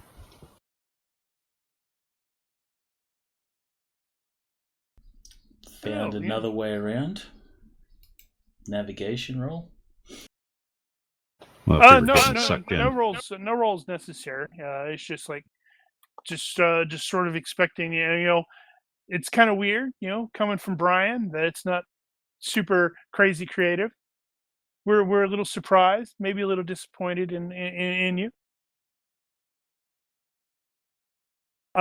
Still, I had Brian, a good idea for the problem though. Well, interestingly enough, I am immediately jumping back to you. Now tell me another obstacle or problem that cropped up during the trip. Dysentery.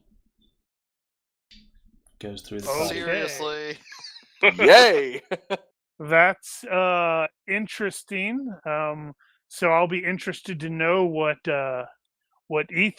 Aramis came up with that was cool or awesome to get you around that obstacle. He has I can't stab dysentery, so he has that maneuver called plug the leak. Oh, that's not how it works. Something we picked up at the Oasis. And as someone who unfortunately had to get a colonoscopy this week and had to deal with the prep time, I don't approve of your decision to bring dysentery into it. PTSD? It might have been.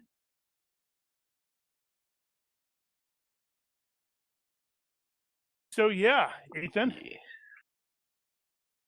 Something cool or awesome.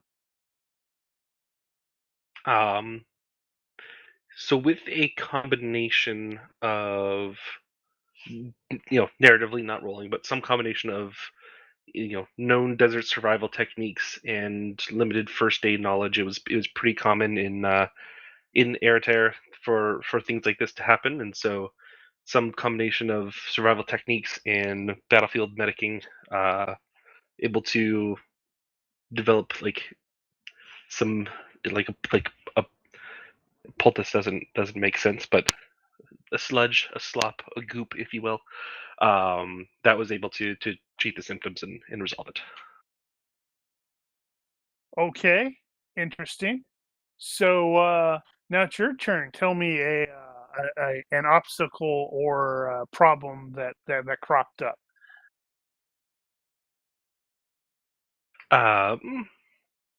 Hopefully it's not more dysentery, because that's just ew.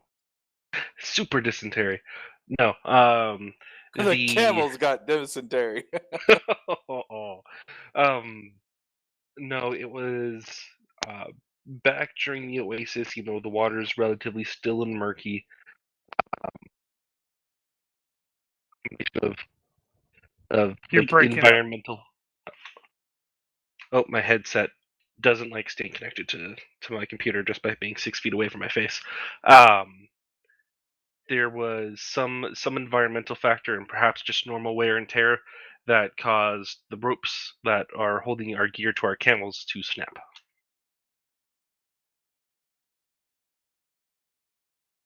Nope, can't be Brom. He's already done Brom. Come on, we don't want to do Brom. Yeah, see, we need It an really wants to elimination. be Brom. We need an elimination table. Okay, so Smear, give me how did something cool or awesome to get around that obstacle? These aren't very awesome obstacles. Come on, guys. What was the obstacle again? You were Pax, deciding the obstacle. No. Ethan. Pax got unsecure. Oh, right. Ropes deteriorated or something. Straps. Supers, they like disintegrated. Well, using my superb survival and scrounging ability, I was able to scour the desert for plants that were hardy enough. And using those plants, I then created rope and reattached the bags. So it's not a snake. Took some time, but it worked. So it's not a snake. Okay, so what is the crazy obstacle that you had to, so what kind of obstacle cropped up for you? For Izmir? Yeah, well, no, for the party, it's just your turn. Describe a problem or obstacle that cropped up during the travel period. I should have embellished it. What day, how close are we to the city? How many days has it been? Yeah, it's this is like, it's going to be a total of 5 days that you guys are traveling. So you're definitely getting really close. So it'd be day So is this 3 like day 4 rolls. or day 5? It's day 4-ish. Unfortunately, our main water supply got ruptured, and we were leaking. We were almost out of water, and so that was definitely causing us to panic. Aramis? I didn't stab it, I promise. So Thorn, tell us something cool or awesome that you did to get everybody around that obstacle.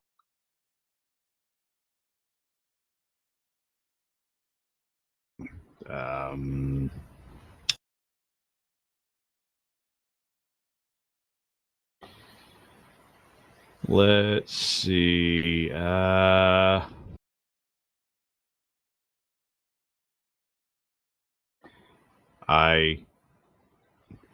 So we discovered that we had lost a bunch of water, so I did an aerial scouting for a few hours and found a water source. Yeah, it's like another little minor oasis, and yeah, a cistern or something like that, which probably had a little bit of guidance from Izmir to know where to look. Hold on, I have to readjust my stupid. I hate it when that happens. I accidentally shifted my Fantasy Grounds window, so now I have to get everything back into place.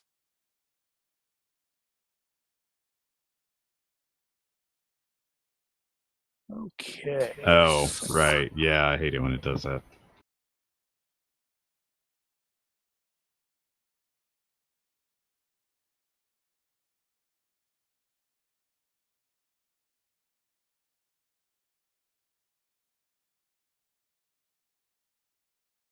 So it is the 28th of August, 2035, and you finally reached the city of 10,000 Delights. There is you can't necessarily see it on this image, but there is a fairly substantial looking wall that does protect the location. And there are like 7 gates that will enter at various locations, and I am just now. I wonder how long I've been planning on using this image, and I am just now frickin' noticing there's a big body of water over there, and that doesn't track with the map, but that's okay. That's a That's the flat Dune salt Sea. bed. Damn that Dune Sea. Well, it is. There is a frickin' damn whatchamacallit, man, brain just sort of decided to lock up there. A Jin involved, so it's possible That that is true. there actually is water there. None but trouble. Nothing but trouble. So you will am I correct in presuming you said you're fine to sneak off to Zyanra? Bleh. Yes, What? Zyanra will separate from the group. And is she taking with her a Knif? Or is Ismir going to attempt to sneak it in? No, I'm giving her the meteoric iron dagger. I wonder, does she have like easy to read or anything like that? Nope. Okay, cool. All right. I mean, honestly, everything you said, if she Well, was to tell me that she was planning on doing that, and my dislike for the Jinn, yeah, I'd I was still gonna give say her the dagger. plus Yeah, it you're probably like wouldn't change anything. you're like, oh, you're planning on trying to murder him. Well, Here I you would go. oops as he drops the knife. I would hate to accidentally whoops. Yeah, as we're separating, I'll make sure to give her a wink and say, "Don't do anything I wouldn't do." Okay, so yes, there are guards at the gates. And this just most definitely does not look like the sort of place that someone just sort of wanders in.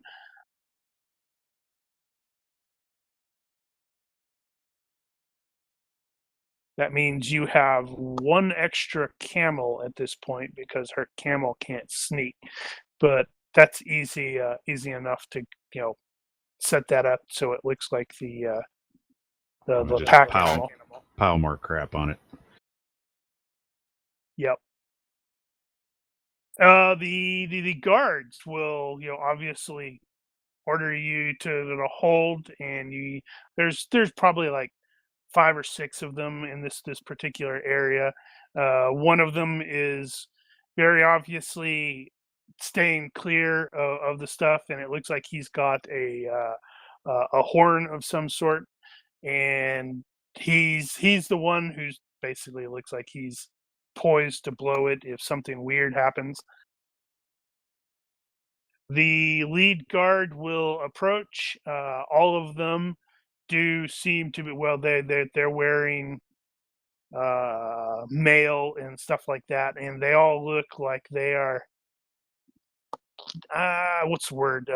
They're not necessarily on the edge, but they are definitely not in GURPS terms. But they are definitely at a heightened state of alertness. The lead guard will do the hold gesture and demand to know your business in the city of 10,000 delights. We bear a missive for Farouk ibn Sa'id from Altair ibn Lahad. When you speak Farouk ibn Said's name, all of them, including the guy at the horn, will automatically, like it's wrote, and will like blessed be his name, sort of there. And then the guard will pause and it's like, from whom? Altair ibn Lahad. He's just south of here. Give me a fast talk check. I believe that goes in the box. Is that right? Well, I suppose.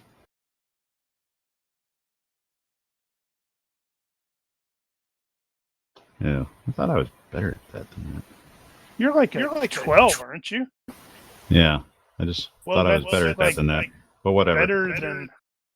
Actually, I guess. Okay. Yeah, I was about to say. Did it need to be in box? I don't know. I don't think it has to be. Depends on whether or not the results are obvious. And then I should roll that in the box as well, because I was like, right after I did that, I'm like, wait, why did I do that? Oh well. So there'll be some back and forth between the two of you. The guard will ask to at least see your missive, just to make sure that you're not lying about having something. For his eyes Right, only. so you can. Well, if nothing else, you could at least show the But yeah, the scroll case, which Thorn most definitely knows feels magic-y. It isn't Surprising quite no one. Smilblam. It isn't Smilblam magic, but it's Ooh, probably not reminds super me. comfortable. Which also reminds me, that's secured to your camel, right? I suppose it would be. Well, no, I'm gonna. Now that we're actually moving into the city, I think I'm gonna put that in my. God, I don't want to leave it. I don't want to leave it behind, but I don't necessarily want it on me either. Meanwhile, Mark is snickering at the notion of what happens if Thorn's running around with it. I kind of have to, but I don't like it. You're just toting around an unexploded nuclear bomb. Yeah, basically. Yeah, I'll have that tucked in the belt somewhere. The lead guard will order you to stay there for a minute, and then he's going to step back, and he will discuss with some of his guys, or at least one of the guys. They are a little bit out of hearing distance, but if you want to try to eavesdrop, it's not impossible. Why the hell not? I will take off my helmet.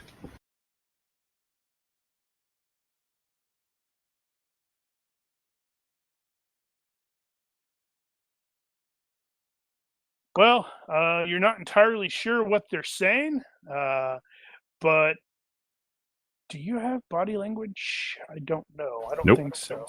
Okay. I think the only one that does is Smear. No, I think it might be Brahm. I have body language. No, never mind. Well, give me a Haruki does. body language check then.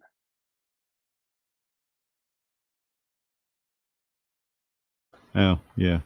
Haruki and Smear. I don't have body language. I have intimidation. You have body language. No, You you had don't. body language. No, I don't. Clearly, I need to Clearly, we need to adjust update that. some things. Right. So, Haruki's not entirely sure what's going on either, although he has noticed they are definitely eyeing him with, like, holy crap, that's a really big dude expressions, which he is very likely familiar with. And I think he's sensitive about it. The dude that the speaking guard okay, so there's the speaking guard and the dude he was talking to. The dude he was talking to just sort of makes some gestures and then, like, says something to another one of the dudes, and the third guy heads into the city, not quite at a run, but pretty close to a run. And then the speaking guard comes back closer to you and says, "We have sent word to the palace. You'll need to wait here for a proper escort."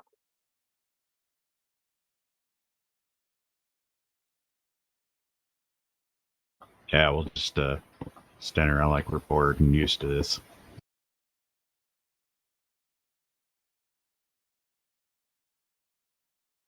So all in all, you are going to be waiting there for a while. These dudes don't bother. Yeah, these guys don't bother actually offering any refreshment or anything like that. They just look like they're waiting for something bad to happen. And eventually, the guard who ran off to into the city will return. Like 15, 20 minutes, and he chats briefly with the guy who sent him off, who's probably the actual leader, not the speaking guy. And they sit there and they keep glancing back towards the actual gates in the city proper, as if they're waiting, and everybody's waiting, and it's probably a good solid 2 hours before the actual guards approach, and to your surprise, it looks like they are all minotaurs. Eh? There are 6 of them, although rather than this isn't a fantastic picture of the face, but rather than them being bull men, they're more like buffalo or bison men, which Okay. granted is not it. Mechanically, it's the same. That's All a lot of of bull. Yeah, all of them are pretty darn large. They are all SM1. Not all. They are not quite as tall as Haruki is, but they are definitely big. And the leader of them basically sort of stomps over there and is like, looking around for who's the leader. Apparently, everybody's like shoving Thorn forward. And he comes over and man, he smells like a big cow, big bull. And it's really difficult to understand him because, well, his mouth is not quite meant to speak like that. But it takes you a little bit of time, and well, not a little bit of time, an extra couple seconds to sort of parse out what you heard. But he basically is like, you will follow or you will accompany us. Lead the way, Tiny. And the minotaurs all openly glare at the other minotaurs. They're just sort of glaring, mostly at the humans. They seem to be ignoring Brum, and they do seem to generally focus the majority of their attention on Haruki, but that's probably not a super surprise considering he's actually a little bigger than they are.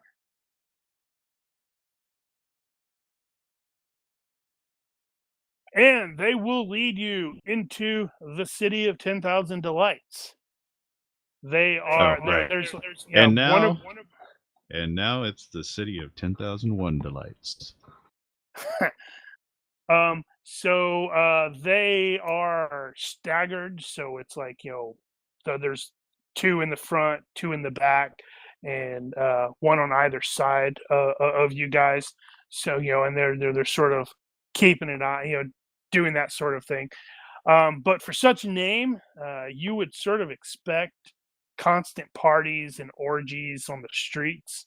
But instead, as you're coming in there, any of the citizens you see just look visibly terrified.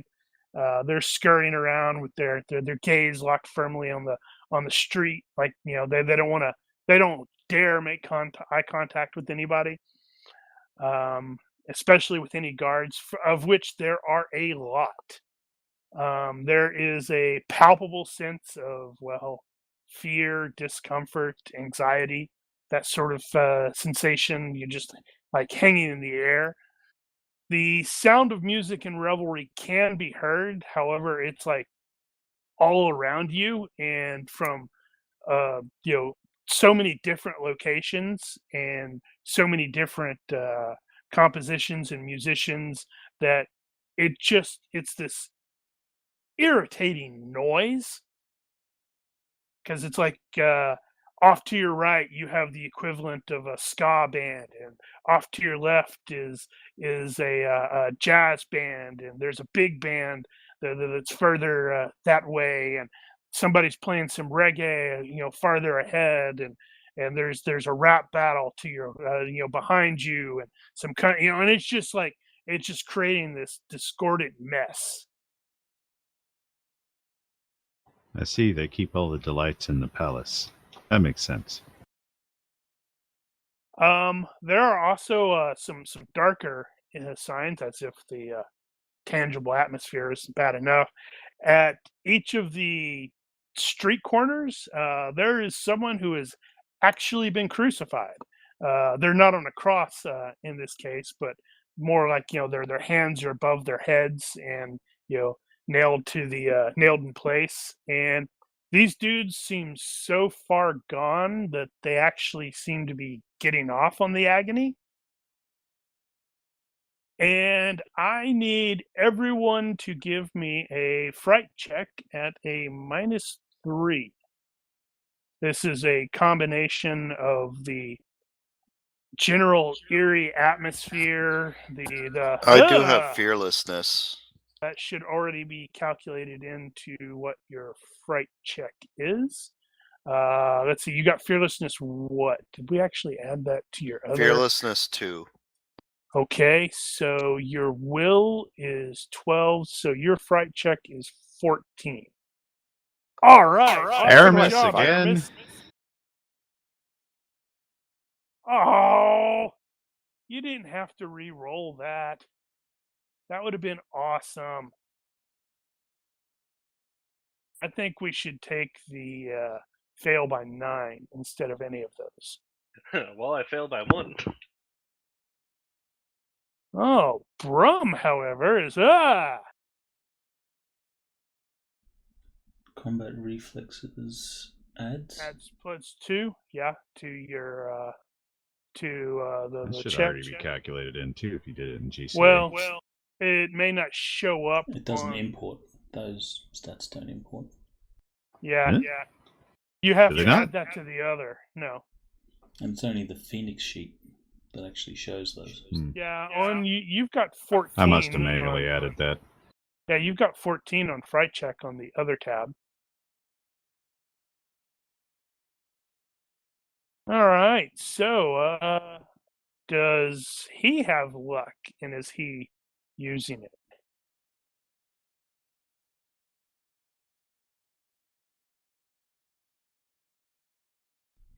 Is that Brom? Yes. No. All right. Well, I guess you get to roll on the fright check table. It shouldn't be super excessive in this case, because it's just this is really not right for for a city. And it's has a modifier plus whatever our margin of failure was, correct? Oh, that's yes. So you're fine. Aramis is fine because you made the check, didn't you? No, I failed With by the- 9, then re-roll with fail by 3, fail by 1. Oh wow. Yeah. Okay. Does the combat reflexes bonus to fright check always count, or is it only in combat? Yeah. It always Yeah, as far as I counts. know, it always counts.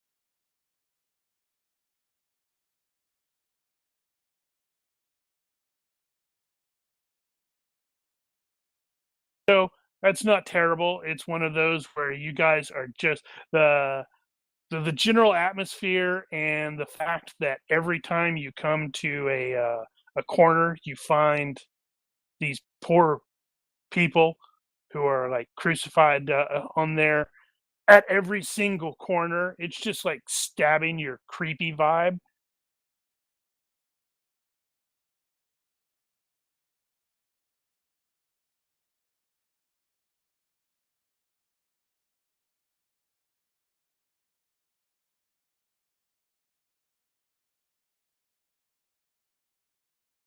There is the cap where your your fright check can't actually exceed 14. No, it's you fail on a 14. Yeah, if you have modifiers fail and stuff like that. Okay, so you are escorted. Notably, even the Minotaur guys seem to be like doing their best to not really pay attention to the people hanging up there on the streets. So they may have seen it all the time, but you don't think they particularly care for it either. You are escorted directly through the city. You will see some parties and such like that off to one side or some stuff like that. And I don't know if anybody has like keen vision or anything like that. I'm not going to have you actually make any checks, but people with is there anybody with keen vision? Well, we have high perceptions.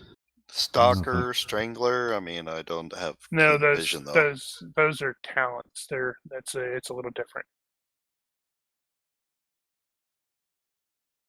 Yeah, I guess that's probably appropriate. That he might be like, "What the hell is up with this?" I guess we don't have that high perception. I don't know. Actually, what is the highest perception? Well, 12? according to what I'm looking at, we got between 10 and 12s. All the higher ones are gone. 12,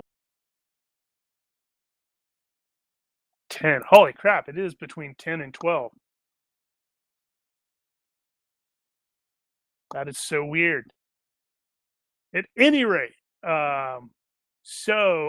you are escorted directly to the palace, where you will be. You'll pass through a large crowd that get the hell out of the way of the big ass minotaurs. They will take you into this fairly ornate palace, not palace, throne room. That this entire place, at least to Thorn, it absolutely stinks of magic.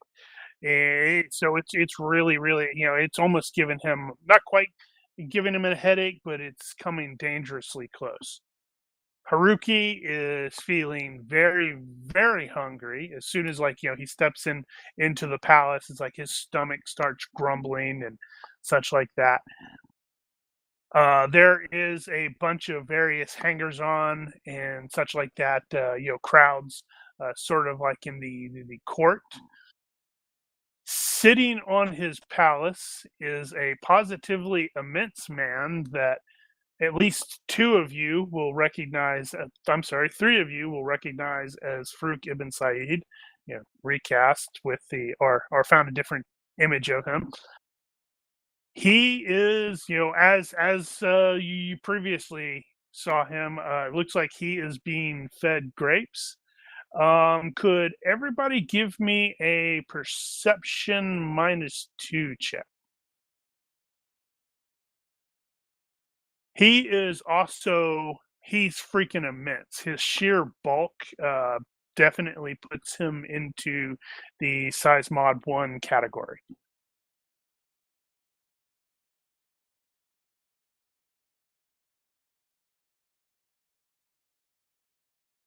One, two, three, 4, 5. Okay, that's the right number. Let's see. Not Aramis. Let's see. So it looks like neither Aramis nor Thorn notice this. I suppose it's definitely appropriate for Thorn, because your head is almost swimming with the magical sensations around here. I mean, it's like the images on the walls are sort of moving, akin to those paintings in the Harry Potter movies. The designs on the floor sort of shift and change like waves on an ocean, which is it's actually a little disconcerting, to be honest. And even the various shadows just don't seem right. But let's see. So Brum, Ismir, and Haruki will, as you're sort of approaching, and you just sort of happen to notice that those don't quite look right with the grapes. And it looks like Haruki. Wow, that's good roll, Mark. Haruki, those are not grapes at all. Those look like he's eating eyes. And it does sort of occur to you that every single one of those dudes you saw outside that were crucified did seem to be missing eyes.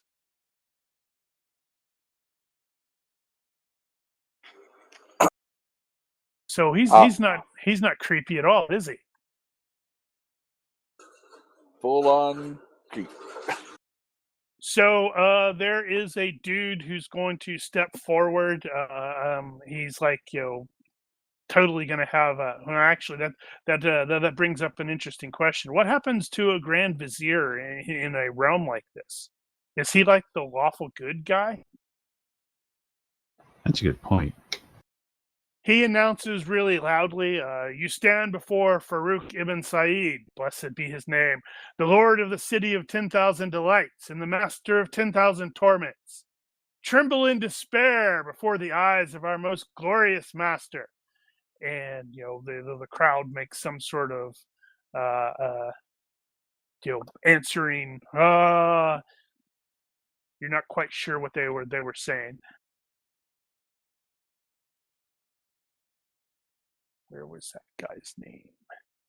The dude who just announced that will definitely step forward and say, "You bring a missive from to my master, from Master Altair ibn Lahi." Damn it, I can't say words. Altair ibn Lahad. Lahad. How do you say that? Lahad. I think if you just said Lahat, that probably works. Lahad. Lahad. Clearly, I speak English and bad English. And he holds out a hand, clearly expecting to present it, or to be presented it. I will present it.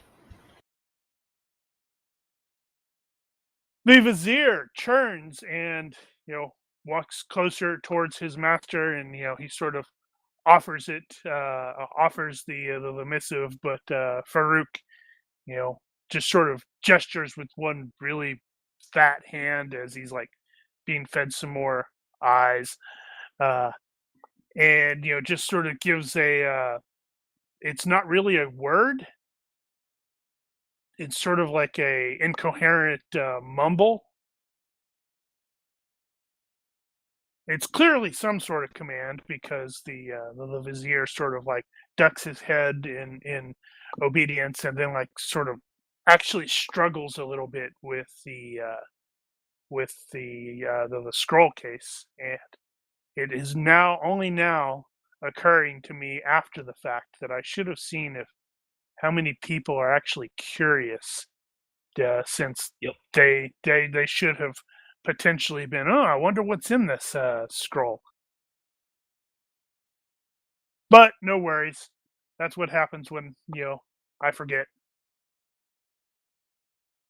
He struggles a little bit, but it finally comes loose, and he extracts this parchment, and as soon as he like unfolds it, it sort of flares up and seems to burn him, and he drops it with a startled shriek. But this causes absolutely, or at least cause Farouk to start chortling in a very Jabba the Hutt kind of way. And his court sort of laugh alongside him.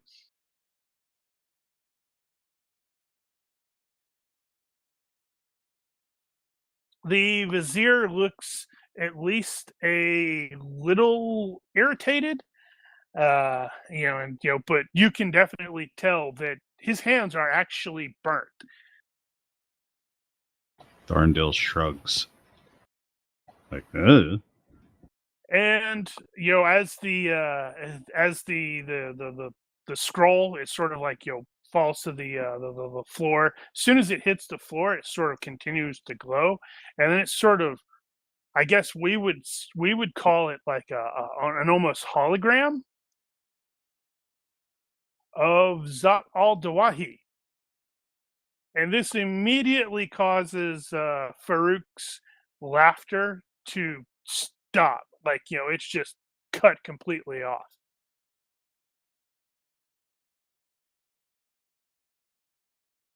And she begins speaking in a language that no one understands, and it is actually physically painful to hear. I mean, it's not like you're bleeding from the ears or anything, or the eyes or anything like that, but it's just like I don't know what she's saying, but it's like there's like 12 people who are scraping their fingernails down chalkboards at the same time. And based off of the reaction of the various hangers-on, they don't particularly like it either. Farouk looks more and more irritated. And he will abruptly snap his rather hefty fingers, and Aramis's ring is going to abruptly heat up, but it might not be in time. In fact, it won't be in time. I'm going to need everyone to give me, well, nobody has body sense, so it's going to be either a Dex -8 or Acrobatics -5. Aramis is only at Acrobatics -3. Sir, I need you to sign here.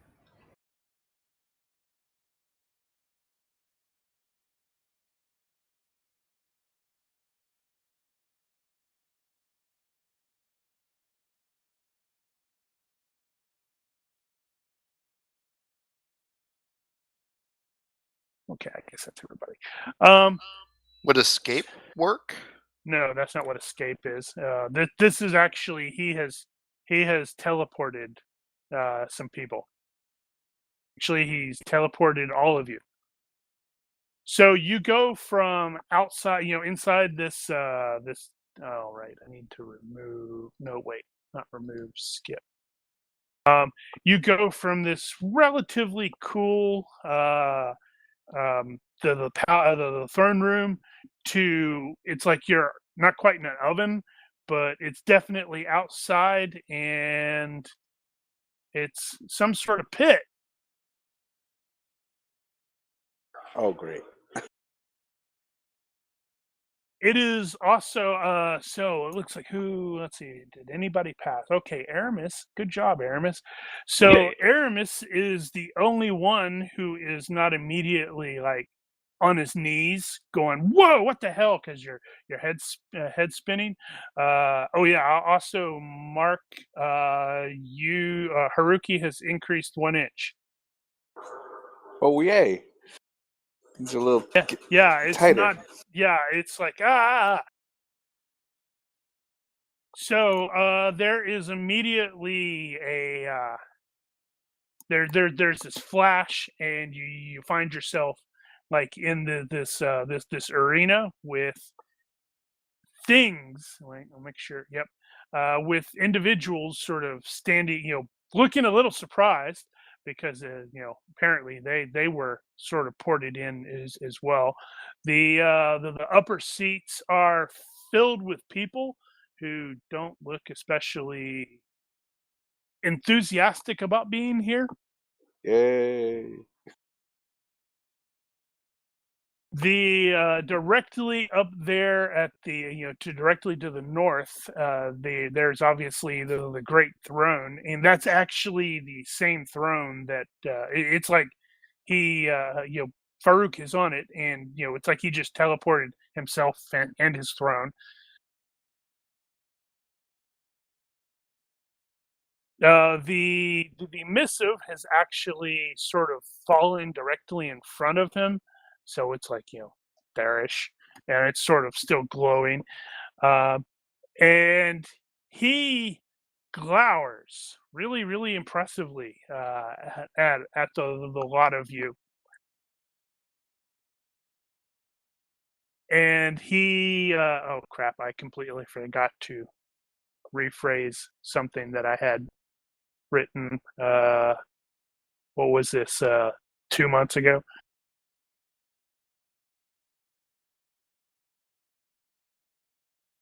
Now I have to quickly figure out what the heck he's, what he's going to say now. He is sort of bellowing. He's, you have come before me under false pretenses. I will not bow before this mistress of misfortunes. That's unfortunate. But defend yourselves against these champions, and perhaps you shall have a place in my court. Can we opt out? Yeah, I don't remember signing a waiver. So, It's going to wreck my insurance premiums. So, I'm going to go around and quickly identify the people that are facing you. Against Aramis, you find yourself facing off against an elven duelist who also is carrying a rapier. Although I think you are completely unarmored, this person actually does have like some leather armor and such like that. And the rapier that they are carrying looks very ornate. Fancy. Don't suppose I can convince you to part with that. He'd sooner part with his hand. And that was also, so that's an elf. In case I did fail to mention that, I can't remember if I did or not. Yeah, you said elven duelist. Okay, so Ismir finds himself facing off against a dude who is using a buckler and this guy's a human, so using a buckler and a spear. Doesn't seem to be a whole lot really odd about him. I mean, he just seems like a guy wearing leathers and with a buckler and with a spear. And hey, he's not a crazy, weird, non-human thing. Brum finds himself facing off against another dwarf who frankly looks mostly kitted out the same way you are. The only real difference is it looks like half of his face has been burned off. So there was clearly some sort of tragic accident there in some capacity, or in the past of some sort. Haruki you find yourself facing off against, well, a lizard man who is pretty well armored, although it does look mostly Roman, which is kind of weird. Although probably even more odd is the fact that he is equipped with a very, very large Nodachi. Oh. And finally, Thorn, you find yourself looking at, well, it's a gargoyle with really long, or like a sword pretty much similar to yours. It's like a thrusting greatsword. He actually isn't wearing any armor, but he's a gargoyle. He doesn't have any vulnerable spots. He does not. And I think this would be a good time to take a break because there is a fight that is going to ensue, and this particular fight is very potentially deadly. So don't die. Prepare yourselves. Prepare yourselves. All 5 of your enemies have magic items of some sort. Ooh. So if you murder them and gank them, you might be able to steal them. But if they murder and gank you, well, oops. So, yeah. Well, they get mundane weapons if they kill us. Joke's on them. Haha. Well, that's not entirely true. Ismir has a magic spear. Oh, and I suppose I do have the mostly. ring. That's right. If And Ismir's Aramis, dead, don't will the spear go to him? Don't forget Aramis. Actually, I think it will. And don't forget Aramis has that the copper arm. Yeah, I need to remember that. Yeah, because it's like I was actually looking through this stuff. I'm like, oh crap, I completely forgot about that during the last fight. I mean, it didn't end up really mattering, but it's still, hey, that'd be good to know. Yep. Right. So yeah, let's take 5 because I kind of need to visit the little boy's room. Roger, break.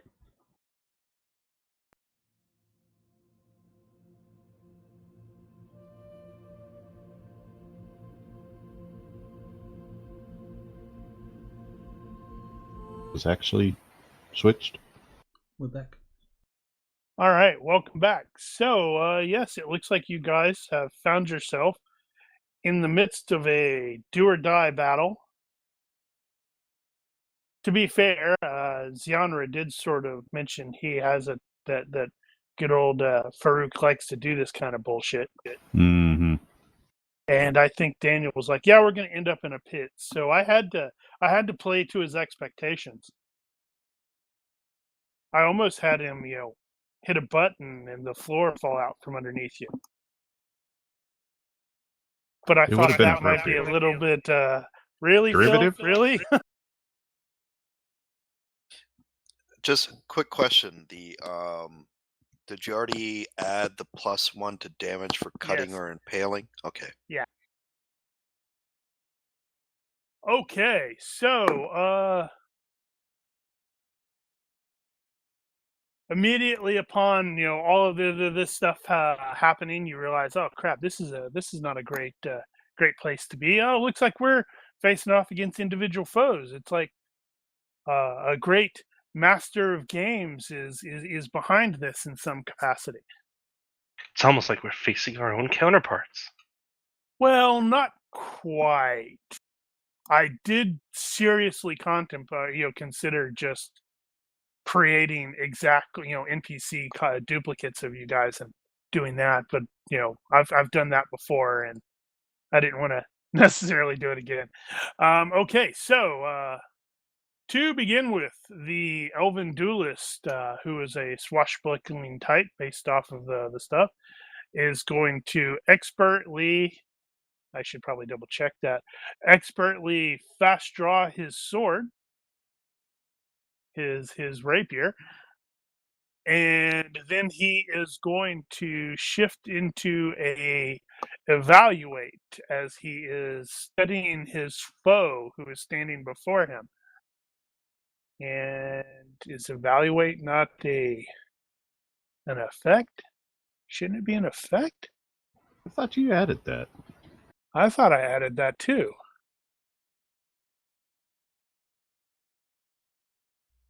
It is right there, dummy. I apparently can't find or read anything. Some days, man. Some days. So he is going to he draws that and he sort of does. It's not a crouch, but he's very clearly going into a nice. Okay, I'm studying you to see if you're worth my time. Do we get any time before we go into combat time at all? Is there a few moments of evaluation of the scene? I'm sorry, say that again. I accidentally hit the thing on my mic, which made my headphones, which made all of my audio cut out. You said, "Do we get any?" And then it dropped out. Do we get a few moments before combat time to sort of evaluate and perhaps monologue a little bit? And or draw weapons? What are you thinking? Well, Brum was going to look around, assess the tactical situation here, and he was going to do something. Or shout out something. Okay, so I will allow you to do the tactics, and when it cycles around to your turn, you can probably shout out something. So even though the first round, even though GURPS rounds are like in seconds, I guess the first round isn't going to be a actual second, if that makes sense. It's more like a cinematic second. So, presuming you're not going to shout out the entire library that is Shakespeare, then you should be okay. No. He's just shouting out some instructions. Okay, so the spear guy is going to be readying his spear and his buckler, and he is also basically evaluating his foe.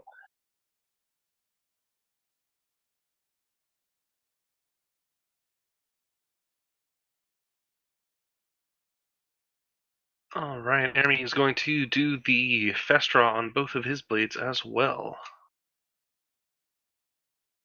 Ah, we're the opponent. Good. I say that, and you're probably the first thing you're gonna do is stab me in the eye, and I'm I gonna would die never. right there. Mhm. I'll be like, really? Okay. And Why then, does it say 2? That's weird. well, I have to draw 2 weapons. No. I'm looking at the evaluate, the evaluate, and it's saying D2, and it should be D1. Mm. Well, I can fix that.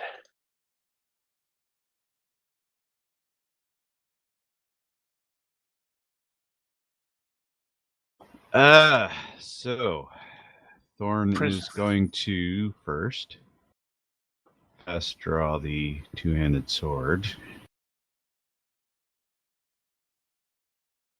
and take up a Pasta di Finestra as he activates the wings. Is it that look or the bigger look? Yeah, that'll do for now.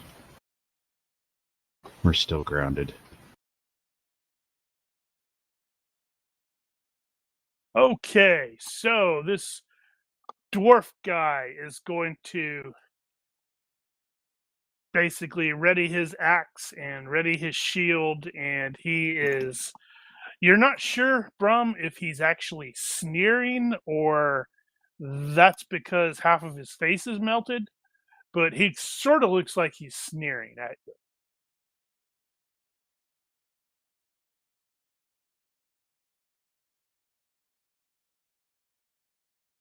Why'd you skip me? Oh, sorry. I had you marked as skipped last time due to you being unconscious, and I forgot to unskip you. So there you go.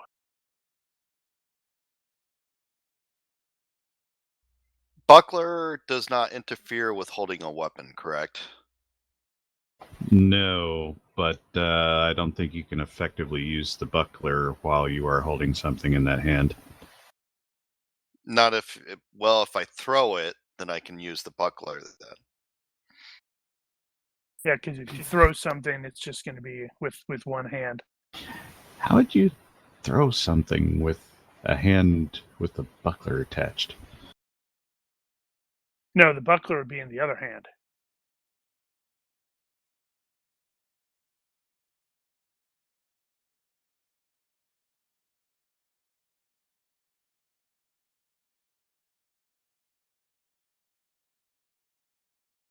Okay. Here it let's goes again. see. Hold on. I get to straight away look at something. It's the bobbit maneuver. Okay, so to you throw that, and as you observe, let me actually make a point of spending that fatigue point. His buckler is already moving to intercept that knife before before you, even as it's leaving your hands. So he is able to successfully block that attack. Okay, so he's got a magical buckler. Good. That'll be worth $1 or $2. And then the quick draw effect for my spear, I could just kind of will that into my hand, or do I have to fast draw? Let's see. I should have that on the stuff. Where the hell is it at? Inventory. It should say that. That is the quick draw, which is weapon will leap to the owner's hand when he wants it, becoming ready instantly. No ready maneuver. So only the owner's mental command. So after throwing the knife, I'm going to will the spear into my hand. And you have a spear in your hand, and he's thinking, ooh, a spear. That's a nice spear. I'll enjoy that spear. I don't think he will. Well, no, it's the same thing that Ismir. Ismir's going, oh, that's a nice buckler. Nice I'm gonna buckler. like that. I want it. And he's like, that's a nice spear. I want it. And then so I made the first move, got my spear in my hand. That's my turn. That is in fact your turn. All right. So Haruki, your rather large foe is going to ready his. It's so weird to you seeing a freaking lizard guy with an Odachi. That's just a Roman weird. lizard guy with an Odachi. It's less Roman, and it's just like he's like got a Roman helmet, and he's got the segmenta whatever doohickey. I've got it here. Lorica What is that? segmentata. Yeah, he's got the Lorica segmentata on the torso, and then he's got like scale leggings and sleeves, and got the studded leather skirt thing. He definitely looks like he's the most heavily armored of the group, which I'm gonna is dent his can so bad he's not gonna be able to which is get out. appropriate since you are, I think, the one of the most heavily armored of the group. It may be it may be a armored tie. up. Were we armored up? I am not gonna. I would not screw you guys again or twice We were with that. we were expecting to end up in a damn pit, so gotcha. Yeah, so he readies that and is going to be utilizing. Actually, I should double check his advantages and disadvantages and all that stuff to see. That looks like something I should roll. Okay, made that.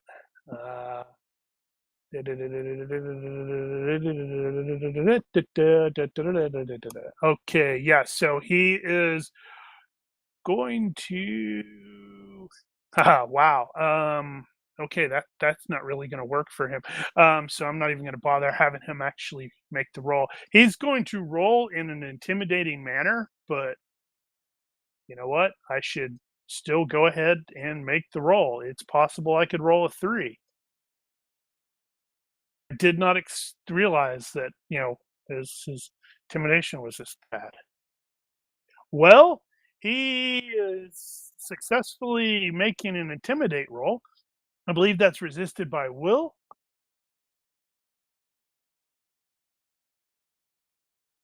Does fearlessness and anything else kind of apply? Intimidation. Let's see. Resisted. Where's it? Come on.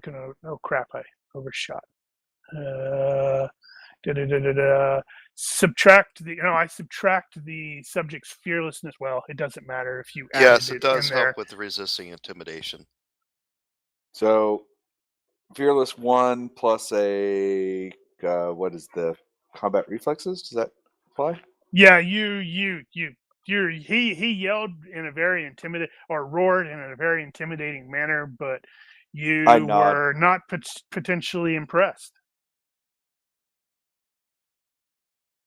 And Thorn, the gargoyle unfolds his, unfurls his rather large stone wings. You're not quite sure how that works. And apparently Kirk is contacting the Enterprise. Can mute that. And he, did I forget? I did forget to. Oh no, wait! I made an intimidate check, so he can't evaluate. But this guy, as Stone Beast. What's his intelligence? Oh, hey, he's not dumb. Well, neither am I. Yeah, for some reason I was thinking he was, like 8 or lower, but he's not.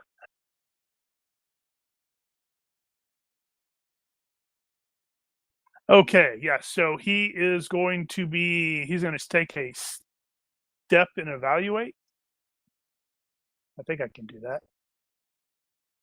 Yes.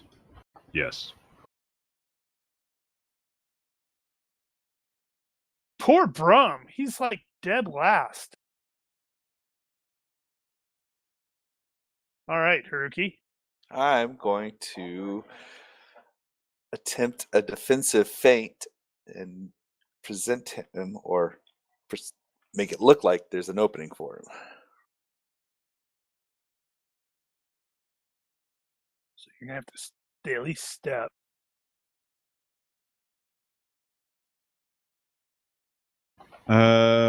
No. He could do a move and attack, so he could feint that. I think that's how that works. It's been a while.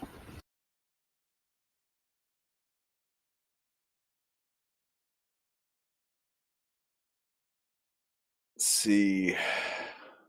Is it? Oh, yeah, I guess he is technically a bit distant. That's weird. Oh, okay. I was like sitting there trying to figure out why why everybody was showing targets with the name except the Lizard King. Then I realized I had the target thing expanded. Damn it! It put duration 2 for the effect again.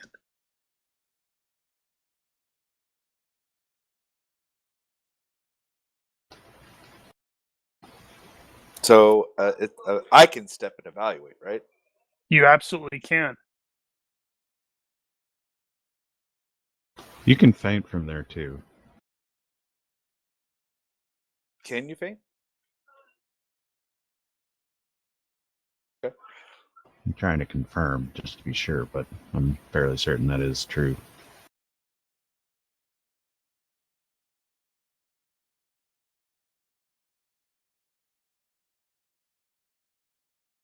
You cannot feint someone unless you could have hit him with a melee attack. Yeah, that is, so your I would weapon have is to- ready and your foe is within reach. This maneuver is not an attack.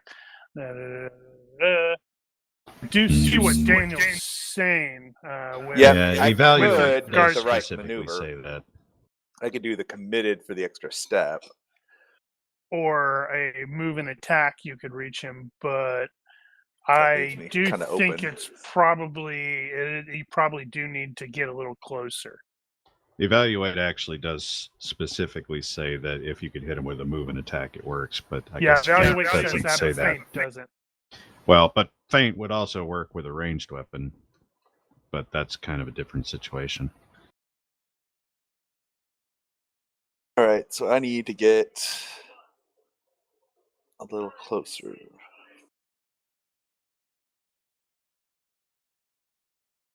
Well, technically, no. Yeah, no. You both got reach too, but that's one hex separate. So, committed reduces my defense, but I could use it to get the extra step. Of course, it defeats the purpose of the feint. Yeah, it does. So I'm going to step and evaluate. Can I do it as a defensive evaluate? It has defensive effects.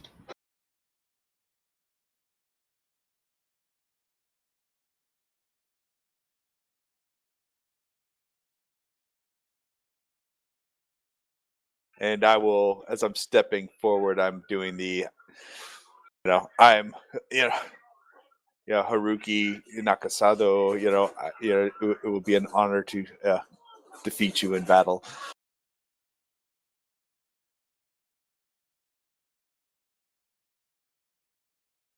All right. So now Brum can shout out his instructions. And I believe you have penetrating voice, so everybody's going to be able to hear you. Alright, so Brum will look around and he'll see that Single column. we've Yep. obviously been set up to fight these individual opponents. So Brum's going to flick the switch a little bit, or flip the switch, I should say, and he'll say, Flip the script. "My friends, we will fight this one on our terms, not theirs. Form up in the center."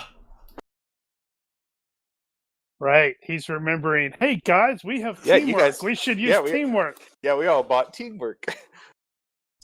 Or just do the shift targets. It's like, well, wait, what? it makes sense. This is like, the first real time that you guys have, sort of worked with that. And then he will run.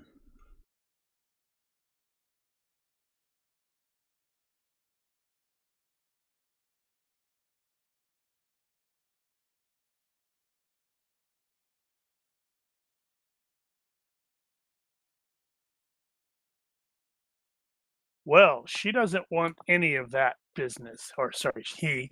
So he is going to utilize a move and attack, burning a fatigue for the heroic charge because they are actually named.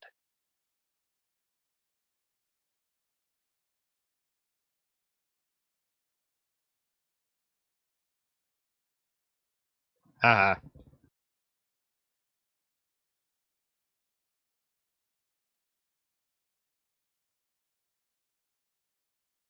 Trying to get him around to where it's right.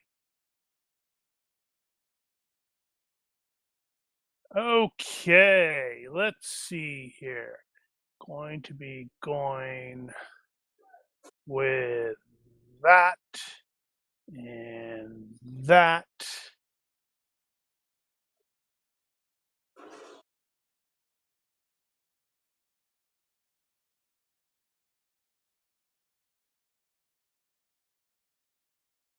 Actually, it can be one.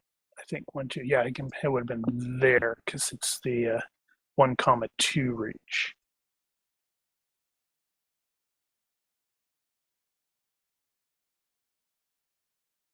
So I have a success or potential strike on Aramis, and that is a deceptive 3. Oh boy. Miss, miss, miss.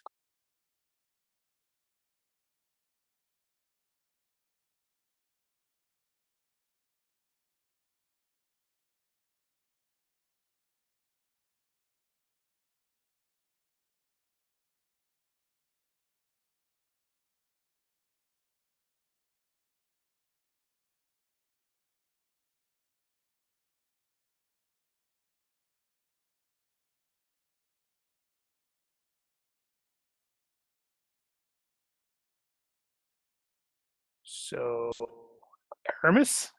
Yeah, I'm looking up all the modifiers and such because there are a few I remember using way back when that might come in useful. Here we go. Feverish defense, retreat, give ground. Well, there's others. For the sake of speed, you could just declare what you're doing and then roll and see if it really matters.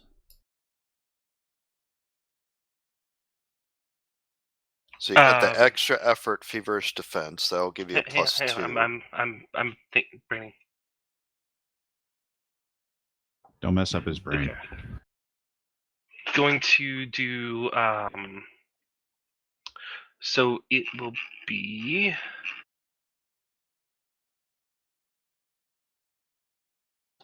A complete sentence? Eventually, I think I picked that up from Dad. Okay, going to do a feverish defense. Going to do a retreating, give ground retreat, and going to do cross parry, as well as there's that one foe that I remember from way back when. Right. I don't know where that's from. That's from technical grappling. Then that should not be valid in this case, because if Okay. I'm not aware of actually how it works, then Fair enough. I don't want to spend a whole bunch of time reading. So your effective skill is a 13. I am going to have you re-roll that.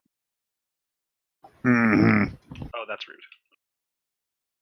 Twice even.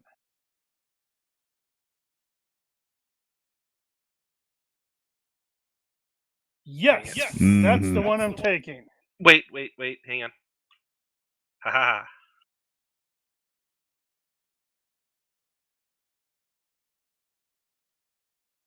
Dueling Lux. I was. Dueling luck. That's funny.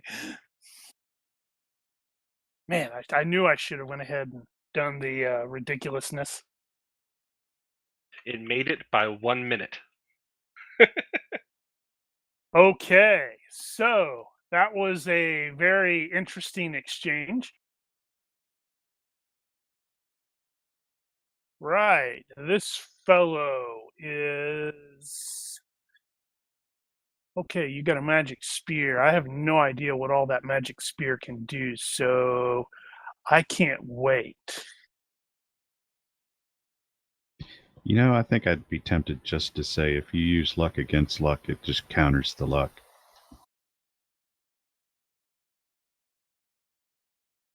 So he is also going to spend a fatigue point for a heroic charge to jump up there and from Hell's Heart stab at thee.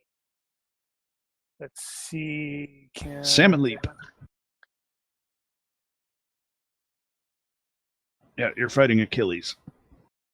Oh, he'd know it if he's fighting Achilles. I'd only send Achilles against one Achilles against all you guys. That's where I use my bow and arrow and take out his ankle. Hello. Yeah, how small a target is that? That's probably a -9 at least. My Achilles is smart enough to wear armored boots. Actually, that would probably be considered chinks, so that would be -10.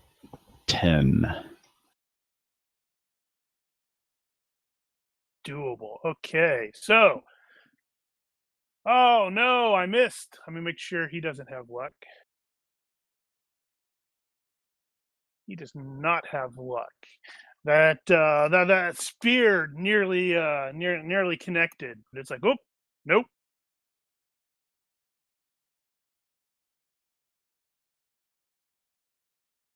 So Aramis is aware of what Brum shouted, so it is entirely up to him whether he pays attention to that or if he goes, man, screw that. I want to stab a person.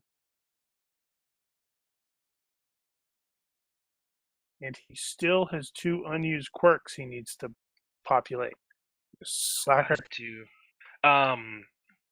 So Ermi is going to ignore that, the call, because he does not have the teamwork feat, because you guys are all new.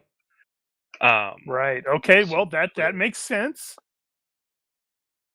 So he will instead do a giant step.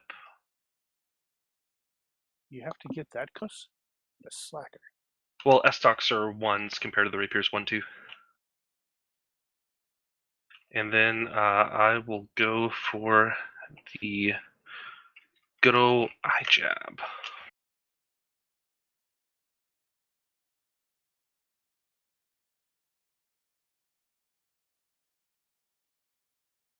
Will he see that coming? You were forbidden from. Okay, good. I was about to say you were forbidden from rolling a 3. Oh, I would have. That would have been great. It would have been appropriate, and it would have made the GM snicker.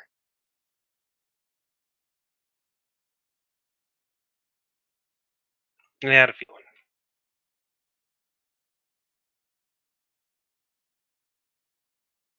It's like you're looking in a weird mirror. Very weird mirror. All right. You are, I believe, done? I am indeed.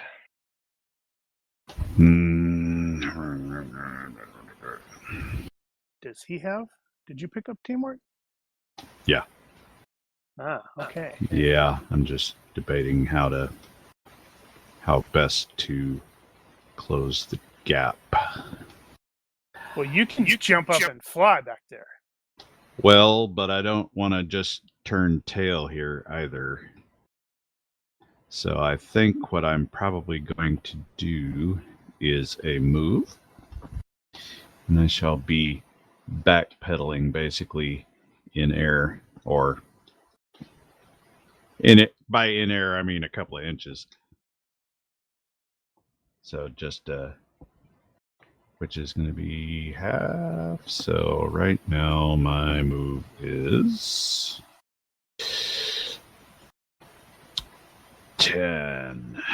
Air move is 10. So I can go 5 back. 1, 2, 3, 4, 5. Yeah, so I kick up a cloud of dust and start flapping backward, holding the Costa de Finestra. All right, so the dwarf is bellowing at Brum in Dwarvish and shouting and calling him a coward.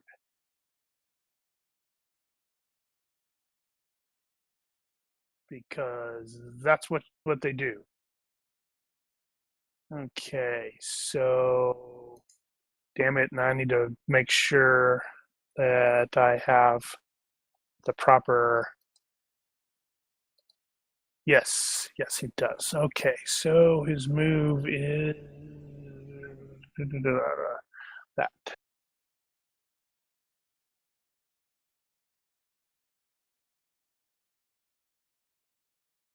I think it's 5. No, 6. That's a fast dwarf. Yeah, it's like he spent a little bit of points to improve his speed. Maybe he was good at running away. Because dwarves are -1 to move. Racial template. Let me double check that I didn't screw that up. Yeah, basic speed is 6'5". Move is 6.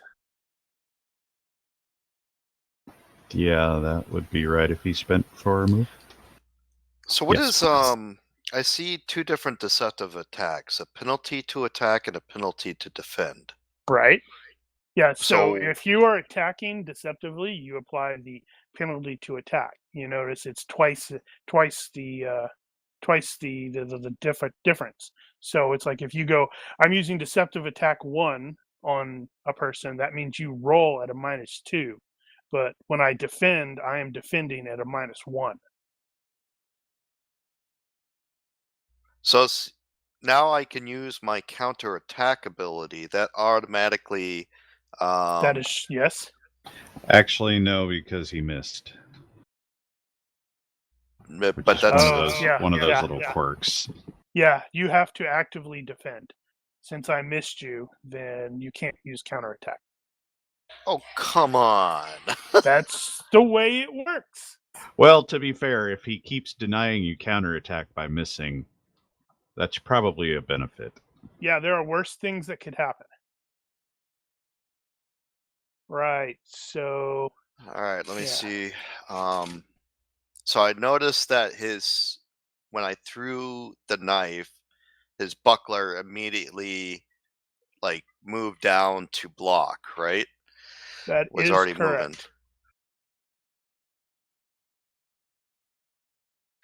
Can I use evade to jump past him and attack him from the rear? You are really unlikely to succeed at that. What would it take?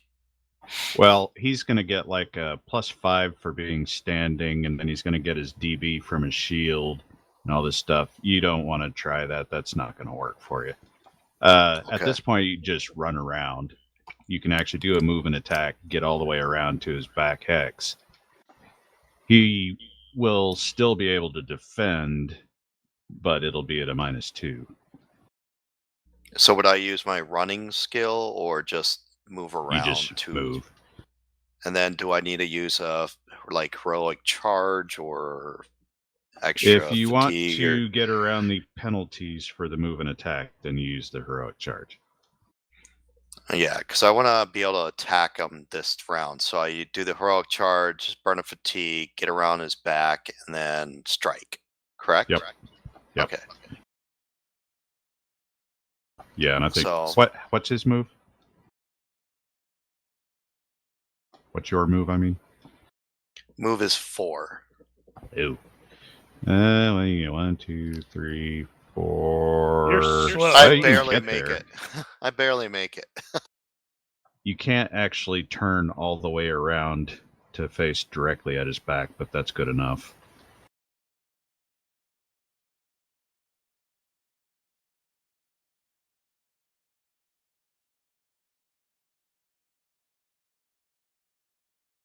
How do you rotate the character? What do you need to click? Control. Yes. No. Shift. Damn it.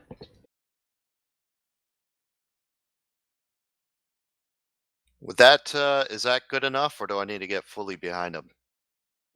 That will also get you -2 for him, so.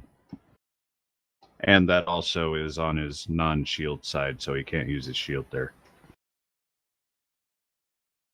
Oh, someone already burned the fatigue. Thank you.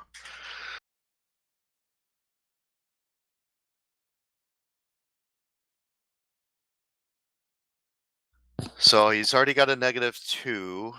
I want. Yeah, I don't think there's a whole lot else to do with it. Just I mean, I stick could and try. see what I happens. mean, there's no point in really doing a deceptive attack, is there? Because I'm already on the. Well, yeah, you can if you. What's your spear skill? My spear is at 16, but I'm thinking of doing a target attack against his vitals, Okay. which would be at 15. So if I do the penalty to attack, it'd be -2, so 13. Still doable. Yeah. Well, Um, yeah. Otherwise, I just strike with the spear and maybe do one deceptive. That would give him a -4 to defend. Right? Right. Depends on how much deceptive you take. So, and it's half for him. So if you take a -4 deceptive for you, it's going to be -2 for him to defend. But also he's getting negatives because But he's I'm also got the other behind -2. it. Yeah. Yeah. So that one. So it's whether you want to more for sure hit or you want to hit him in the vitals.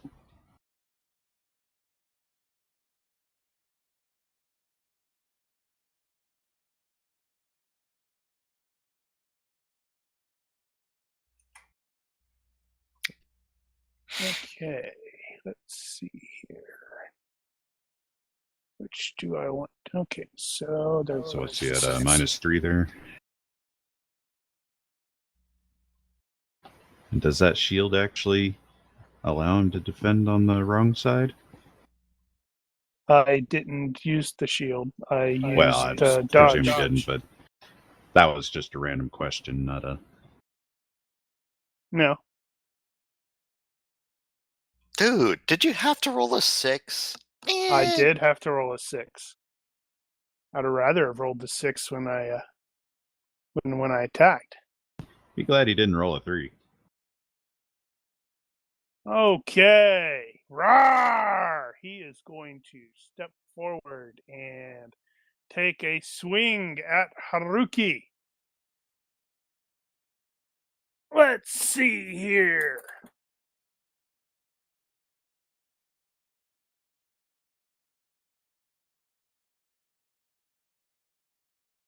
Okay, so I'm going to be going with that. And swing! All right, well, I tried to miss. All right. Oh, wow, I just noticed I could have actually attacked 1, 2, 3. No, yeah, I could have attacked from where I was at. You could? Reach 1 to 3, apparently. Oh. That's a big sword. It is a very large Nodachi. It's like an oversized one, in fact. All right, And Haruki. retreating defend. parry.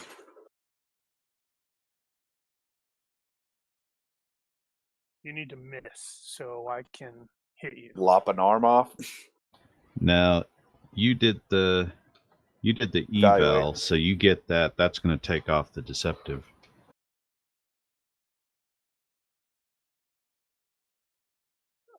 That'll take retreating off parry is one just of a- the deceptive, won't it? And we'll Right. take both. Yes, it will. Oh, well, affect then the it's straight deceptive. parry then, because retreating parry is only a It plus takes 1, right? both of them? No, it's only just the one. Yeah, retreating parry. All right. Excellent. Luckin. You don't need to luck it. Did Haruki have a luck? Yeah. I think Combat his is only. combat only. Yeah. Right.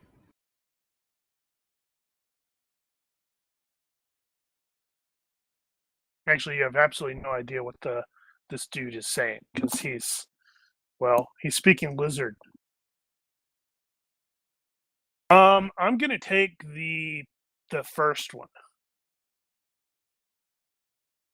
Now I'm making sure that this fellow doesn't have. Okay, he does not. All right, so that's a very large sword, and as you parry it, you will definitely feel a strange chill emanating from the blade.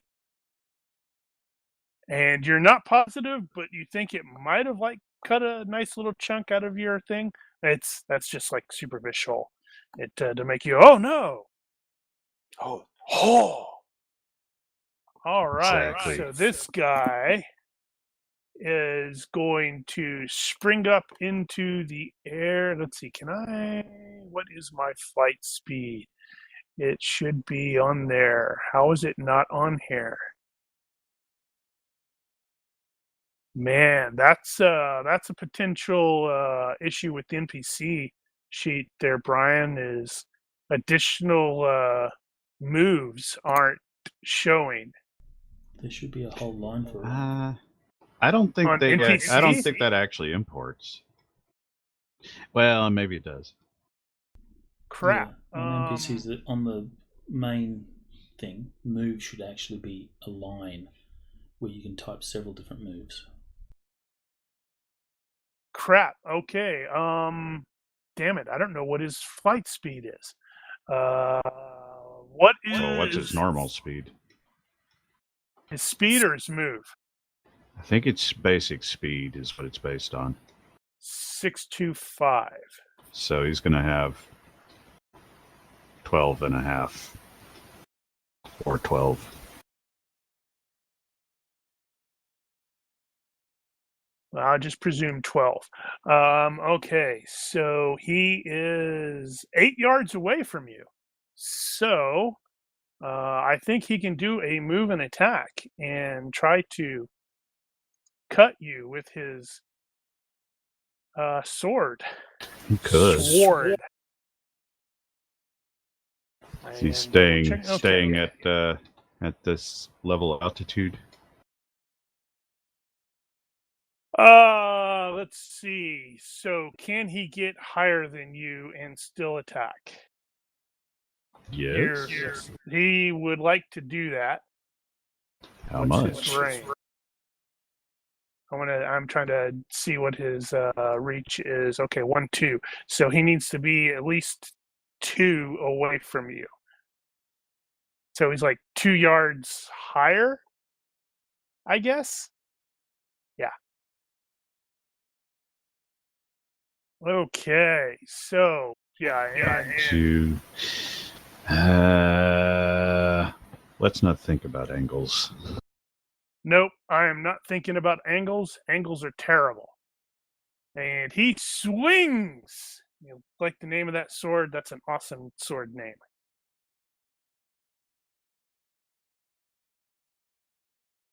Damn it, I was in the middle of something. All right. So he has a potential Okay. successful hit. I am going to first do an aerobatic dodge for the first time ever.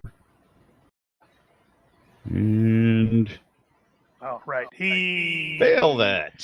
succeeded by 7 because I forgot to add the evaluate. Shit.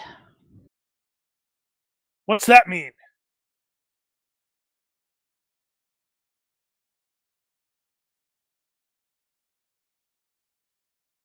Is that just treated like acrobatics? So you're at That's all it minus is. 2?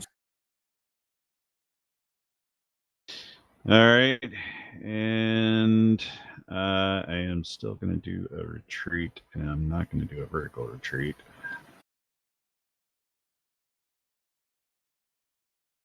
Retreat, Which feverish. is 3. Let's see, where am I? Might be a good idea because I'm going to do a lot of damage if I hit.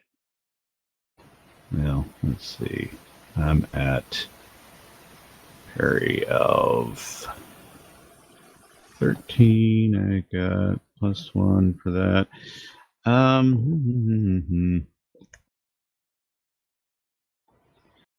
No, I'm gonna take that.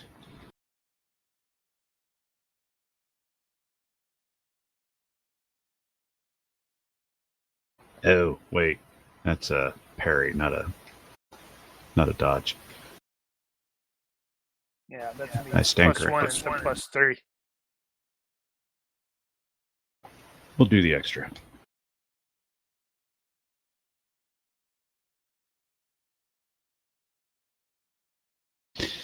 That's better. And oh, wow. Okay. Whoa! So that's that is so amazing. that means I roll on the critical miss table then. Mm-hmm. Okay, lose my balance. I need to double check. Oh, crap. Did I stop closing that, Phil? Damn it. Let's see. If I recall from that pyramid, that just means you're gonna fall, like actual out of the sky. Does that even? No, I'm just double checking doesn't even something. discuss that. Unready. Okay. So, damn it.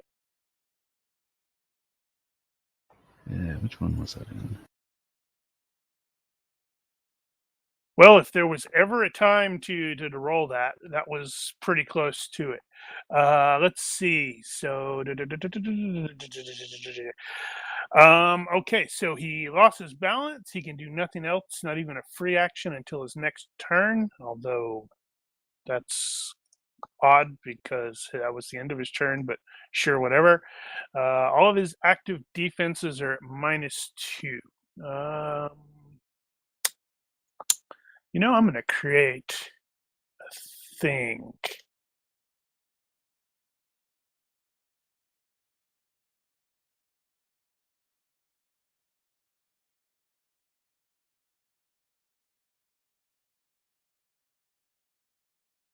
Create a thing.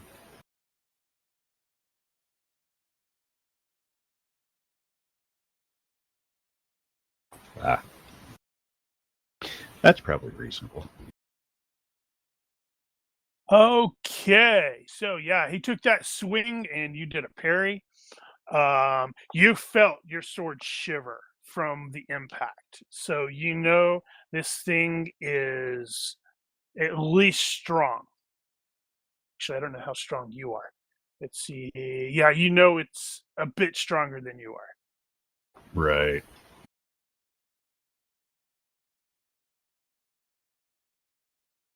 So Haruki will lose the evaluate since you are doing that.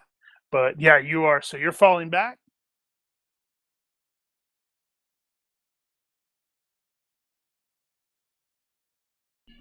Alright, Brum's going to maneuver closer to Haruki.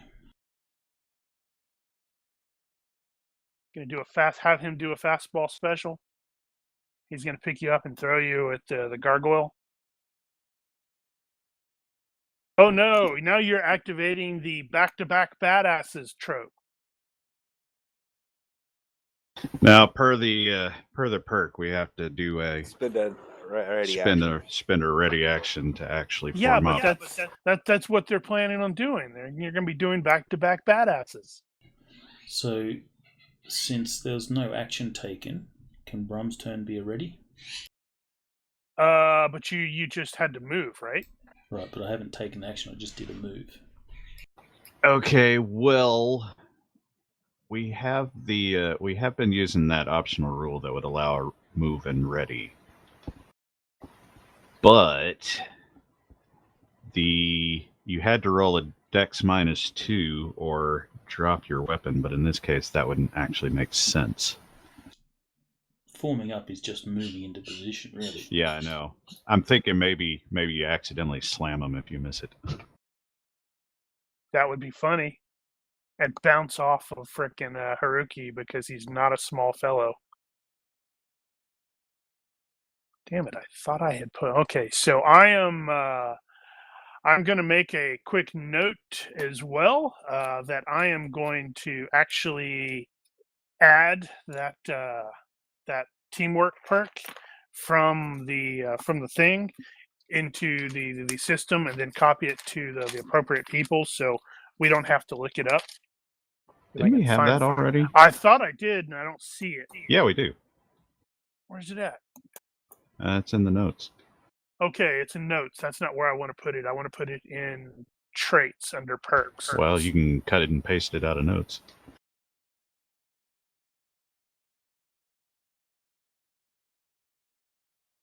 Or we can. Well, I don't see any reason why you can't just move and form up. It doesn't make sense otherwise. Well, personally, I think a lot of things about the teamwork perk don't actually make sense, but if you're going to bend the rules, you got to bend the rules.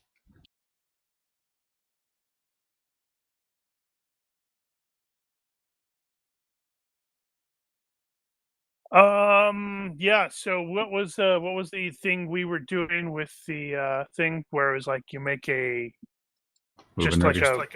Moving ready, where we're doing like a weapon check? It was Dex -2.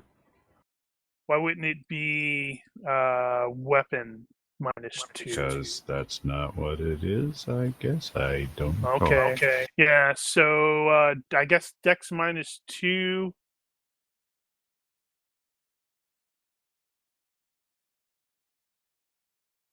Well, you go. Wait, no, that is fail. So, where's the teamwork feat at or perk at? Is that it's in power-ups? Power-ups perks. I think it just says you got to take a turn to form up. Yeah, I'm pretty sure that's how it reads. So in this case, I will say, since you didn't succeed, you got over there. You slightly misjudged how quickly Haruki was moving, and so you didn't quite bounce off of him, but you're not going to be formed up. You'll still have to do a ready. Sound good? Yep. Can somebody quickly look up the power ups, the teamwork, see what page that's on? I got Oh, that should Is be that in is that GCA. power up? Is that I don't have GCO open. It takes forever to open. Is that power up 6? Is that the perks book? No, it's 2. Page 6. So I added that. Oh, right. You're actually adding the actual perk. Yeah, I have started adding some of the stuff like some of the spells, the traits, abilities. Because some of the magic items have enchantments. So I was like, well, I already threw up Right. minor healing, so I might as well go ahead and throw those on there. And then I can link them in the description. So if you Right. have it up there, you can just go, boop, hey, let me look at that. Well, since you're adding it, then that has to specialize. So you should probably just make it the teamwork for adventuring party.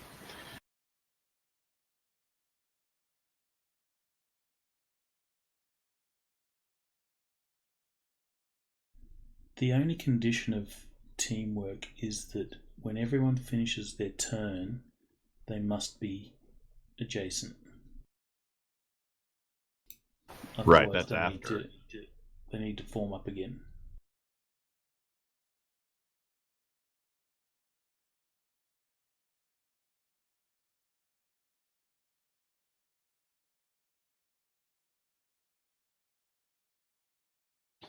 Okay, where are we?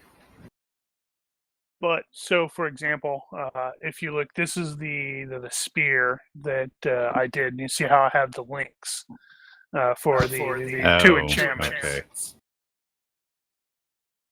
Right. Okay, so at the end of the previous round, this is something that the PCs do not notice, but the quote audience that's watching this awesome TV/movie thing, the camera is definitely going to show them. The missive actually began to glow at Farouk's feet. And as it began to glow, the sky overhead started to darken. And yes, I am paying attention to the time. I have a good idea. I think we'll probably get through one more round, and then we will end it for the evening. Hopefully with lots of... Damn it, stop making noise, phone. Hopefully with lots of dead PCs. Yes, maybe. No, not today. All right, so let's see. That's going to be that. So the Elven Duelist is going to sort of, because it's not appropriate for you guys to just stand there. Is going to be like shifting slightly, and I mean, I don't think it's actually going to make any actual changes to either of you. But you know how how that works, where it's like back and forth, side slip, maybe some twisty somersaulty stuff. You guys are circling and make a deceptive thrust at Aramis. Request denied. Okay, fine. With his lovely named sword.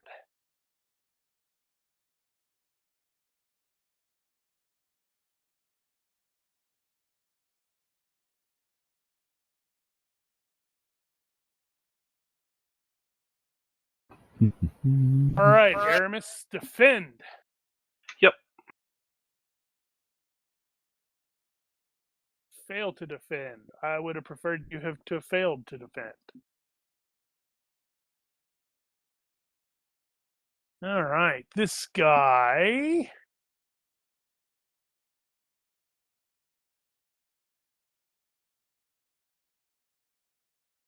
is shifting and thrusting with his spear. How rude. I said thrusting.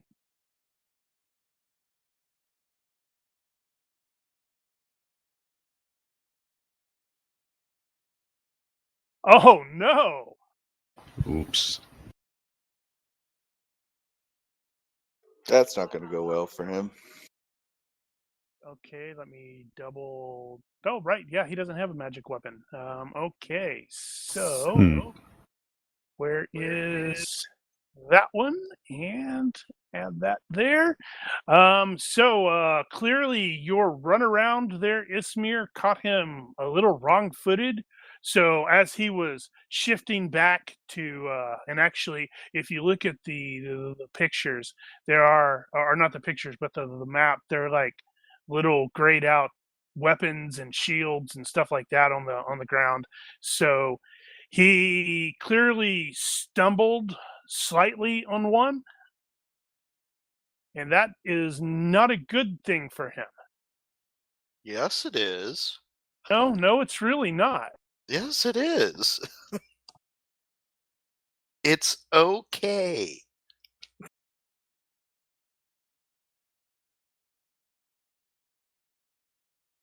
All right, Aramis, what are you doing?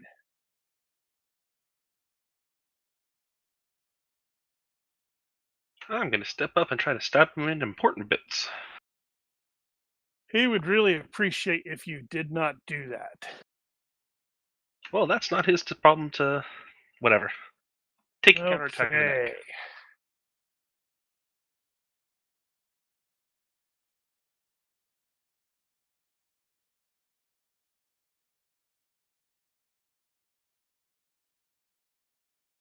Counterattack penalty is -2, right?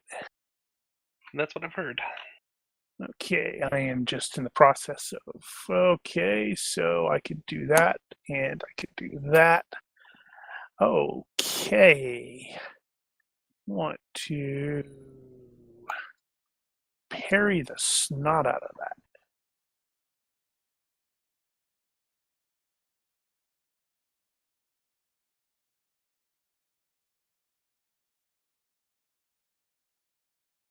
That gives me a... Damn, this is the potential problem with super swordsmen like you guys. Mm-hmm. Well, fine.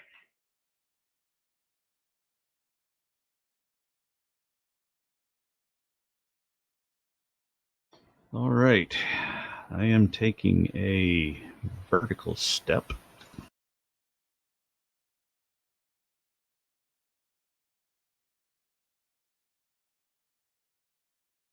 Did you actually look that up? Whether does that mean I actually fell on the ground? Oh, I didn't find what I needed to find there, so we'll just pretend that's fine. He's just off balance in air. He's just off balance. And I'm going to do a swing, deceptive with counterattack because I successfully parried, Yes, you did. which is going to put him at -4 or 5, depending. Why is it 4 or 5? It's Because -2 it's for the counterattack. It's -1 to dodge for the counterattack, or -2 to parry. He's going to be parrying because his parry is better than his defense or dodge. Right, here we go.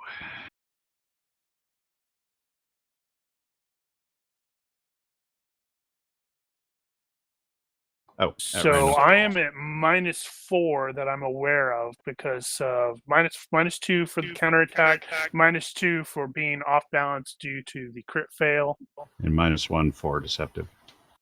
Okay, I missed the deceptive. I don't see. Okay, yeah, there it is, dummy. Oof. That's gonna hurt a bit. Okay, so he needs to feverish the crap out of that.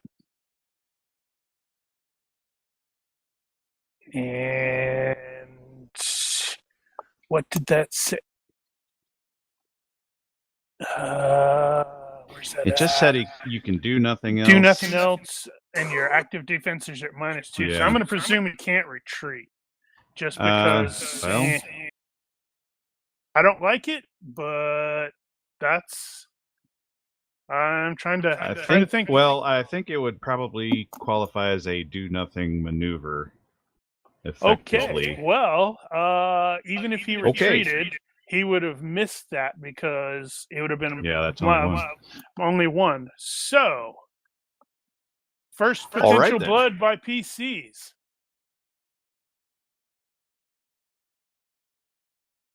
I can live with that. Okay, this was swing. Also, that is incendiary weapon. Good. I don't even know if that helps, but whatever. It looks cool. And the damage. Oh yeah. Okay. Put some stank on it. Sweet. Oh man, now I gotta look up this. Oh, I didn't add the +1 for the fire. So let's see. Gets a cutting. Oh yeah, and 1 point of burn. Okay, so in this case, that means I would figure out the cutting first, and then add the 1 point of burn. Mm-hmm.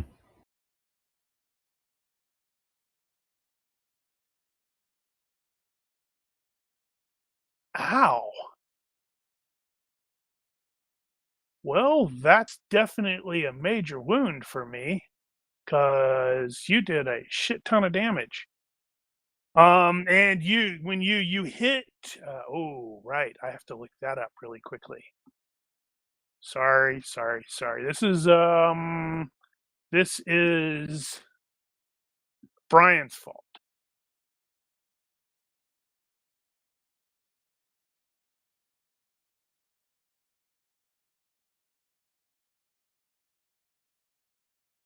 Okay, so that is that's crippling wounds. Okay, so that's no. Yeah, so you hit that right. You said it was major? I just forgot something. You did 1 point of fire damage. So you did 20 points of damage. Yeah. He has 20 hit points. So you put him at 0. So that is definitely a major wound. Let's see. Does he have fit? Up. Sorry. I almost screwed that up. I have to reduce that. That's not true. Damn it. He's got natural DR, and I completely forgot about the natural DR. So, crap.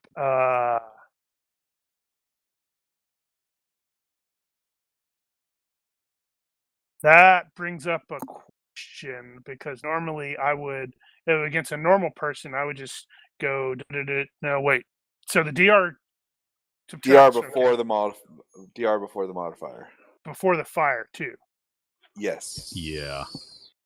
Yeah, I think that's just that you can just consider that a single attack as far as that point goes. Unless you really need to separate it. That's still a major wound, but it is no longer 20. It's now 11 because it does have natural DR.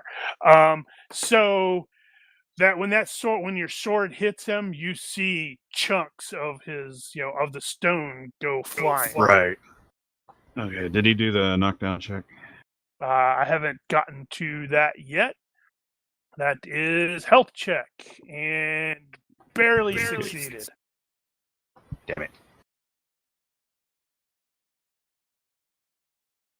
The bright side, that is definitely some solid stank that you put on him.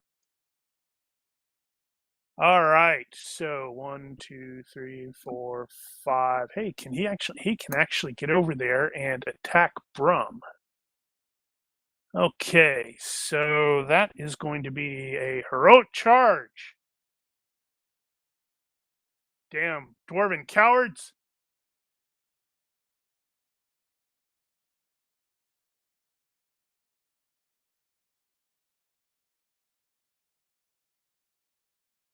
And he's putting some serious deceptive on that.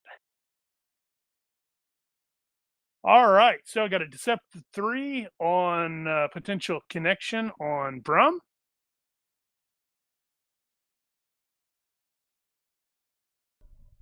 Okay. Brom will do a. Oh, you can't retreat since you moved. I can retreat. I didn't attack or anything. I just moved. Yeah, it Right, just it's means moving Haruki attack. has to step back with him.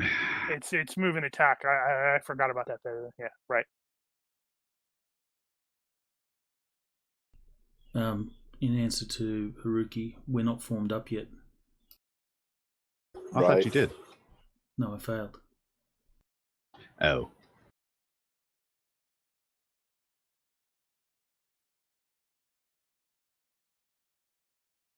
Silly person. So I will do a retreating defense.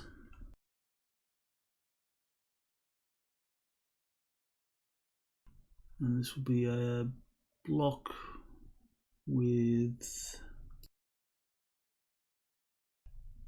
extra effort, I think.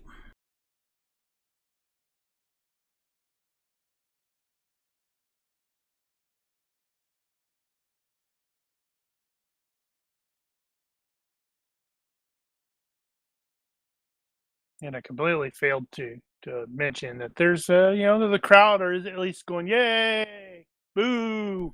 That's a success. All right, so yeah, his his axe. You managed to block that rather nicely. You need a done. We need a progress bar at the top with the yay on one end and a boo on the other end. So I'm still kind of new to combat, so just bear with me. Nope. If I move Izmir to that hex, does that give me any extra modifiers since I'm not on his shield side? Negative. That's That still is still technically shield side. So that is a front hex. So I would have to go here to get his non-shield side, right? Yep. But that would be 2 extra movements, which I would have to do a heroic charge, right? In this particular case, since you only need 1 extra hex, you could actually do giant step, which will get you 2 steps. Okay. Well, even then, it's still a fatigue point expenditure. It's still a fatigue point, but you don't have any extra. Okay.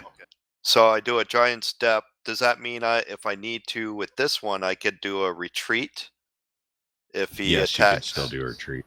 But with the heroic charge, you cannot do a retreat, correct? That is true. Yes, I think. Okay, so giant step, burn of fatigue. I'm going to strike him on his side, which will give him another -2 to defense. And what am I going to do?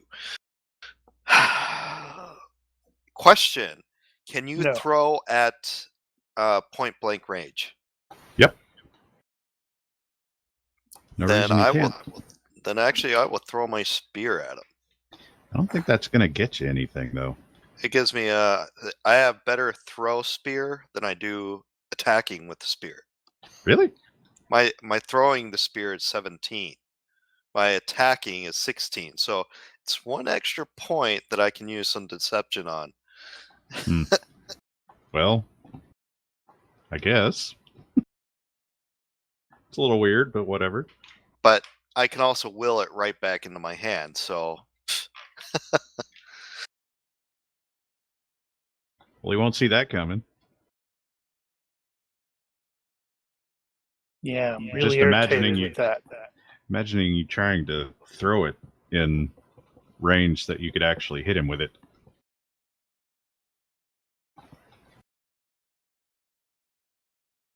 think it's probably legal by the rule, but by reality, it's kind of head scratchy.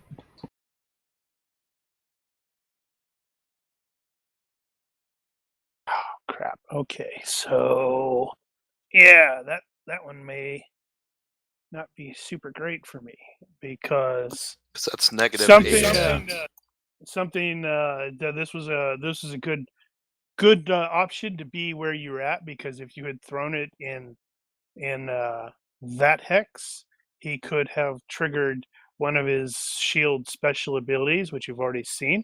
This is a thrown weapon, I can block it, period.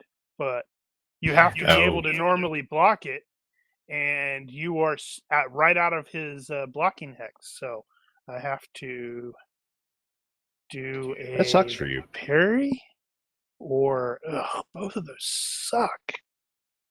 All right, and as Good with job. the gargoyle, since this guy had the same result, I am not allowing him to retreat because he's sort of off balance. So he is going to be trying to parry. And he is unsuccessful in his parry. In fact, he came really close to critically failing the parry. It says due to crit failure. Yeah, he had an additional -2 right. on Okay. active defenses. And that actually ends this round. No, wait, it doesn't end until it comes back to him. So if somebody shot him with an arrow from, well, no, he could potentially block it. Okay, leg. Ugh, that's a terrible location. Let's see. Let me look here. So he has heavy leather leggings, so he's got DR2 on that. So do your damage and reduce it by 2.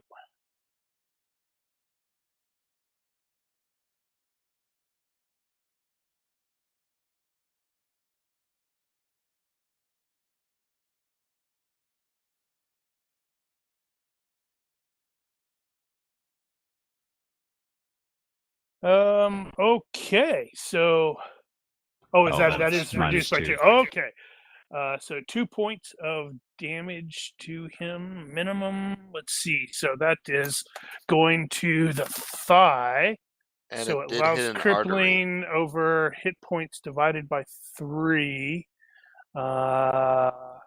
Let's see. So I don't think that's going to be anywhere close to it because he's got a lot of hit points. Let's see. So that's impaling to the leg. Normally doesn't get anything, but artery gets one. It's going to get a little extra on that. It's a vein or artery. This allows crippling with injury over hit points divided by 3. So you need to do 5 points, I guess, to more than 5 points to How many hit crippling. points does he have? 16. Good God. Explains that. All right. Well, he's got shock penalty -2, and you stabbed me in the. Did you confirm, Daniel, that is that actually right? Is that supposed to do additional Veins or damage? arteries. Cutting, impaling, piercing type of attack has an extra -3. Blah blah. Sudden blood loss increases the wounding modifier for that hit location by 0.5. So. Cutting So he did 3 points of damage instead of 2. Yes. Okay, well, 3's better than 2, usually. Okay, well, he's hit, so he is first and second blood to the PCs.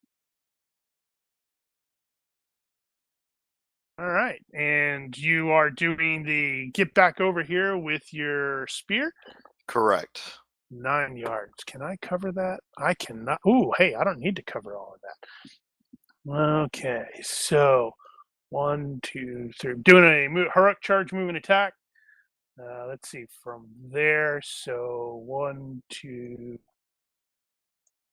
We are so going to be wiped of all our fatigued by the end of this. Oh yeah. Well, they might be too. Yeah, them too. It's going to be. Of course, they're probably going to be dead. All right. So Now he had to reach a 3, so he could actually be 1 hex back.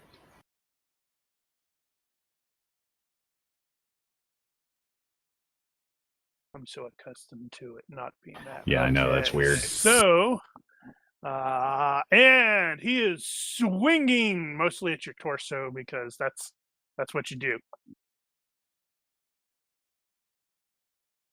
All right, that's a deceptive 2 coming at Haruki, and it's a potential hit. All right. It's going to be a retreating parry. Retreat closer to. Yep. Yep. Retreating parry, feverish.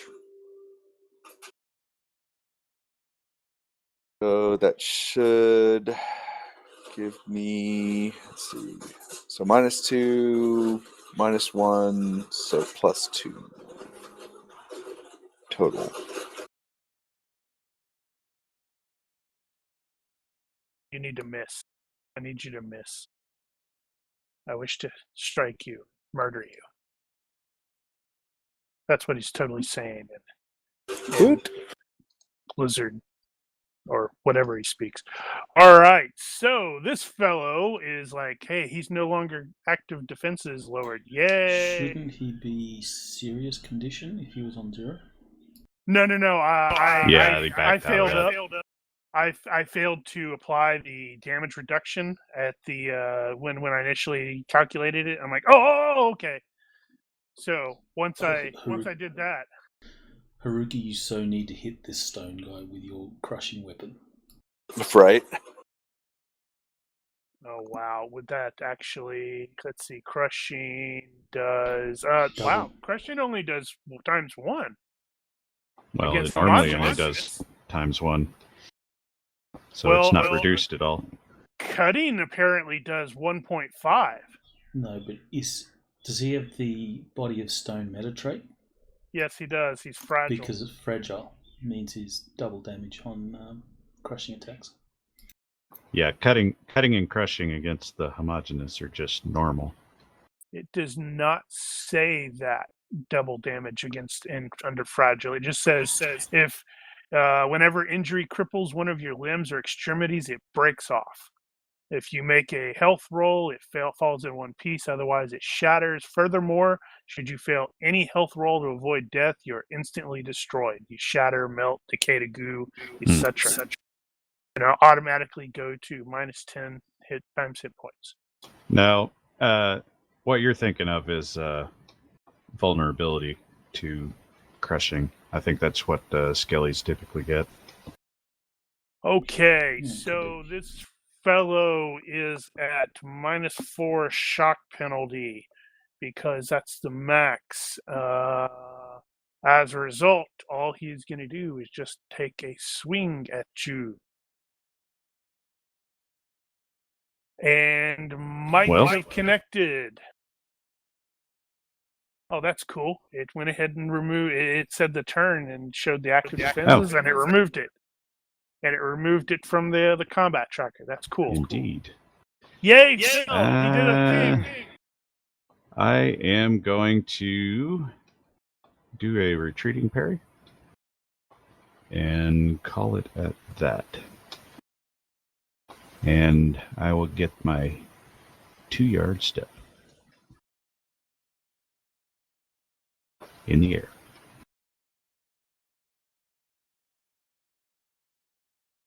Yeah, interestingly, everybody in the fight, except actually, I suppose the elven dude is probably like smiling, sort of like Aramis is, because hey, it's a good duel. Everybody else is like got their war faces on, except the stone dude. He just looks like he's bored. All right, so he's somewhat expressionless. He swings. Well, you can tell that his face will actually move because it's like he can blink and stuff like that. But he's just looks not particularly. Yeah. Okay, stone face. Sure. Yeah. So that shivered up your arm again because man, All right, Haruki. Can you attack in the middle of a move? Yeah. So I could step, attack, and then complete the rest of my move. Yeah. Are you not forming up with Brum? No, well, You could do a giant step and step forward, hit him, and step back. I'm trying to. Does it have to be like? I'm wondering about the heroic charge to not have the penalties. But does What are you that have trying to to be do? in linear? So what I'm thinking is forward, smacking at Lizard King, bring back to you. Oh, okay. I think the runaround is probably going to cost you too much to make that worthwhile. Maybe. Got move of 6. It is? But if you're moving backwards, doesn't it Yeah, Yeah, have backwards that? is double. Yeah. Yeah, but you can turn each hex. So 1, 3, 4, 5, 6. You can get to there in 6, but you'd have your back to the lizard guy.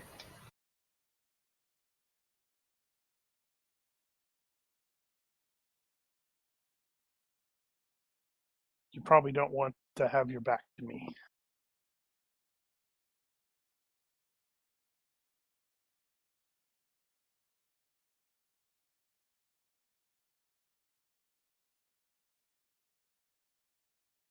Well, I guess you'd still get. You could get one facing change at the end.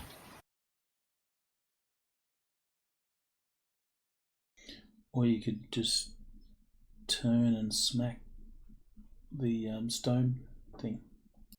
he's too far. He's also 2 yards up. Where are you at? Yeah, okay. Yeah, but who I mean, I has could reach? get the stone beast, but again, I put my back to the lizard guy and If What's your attack move? the stone beast, 6.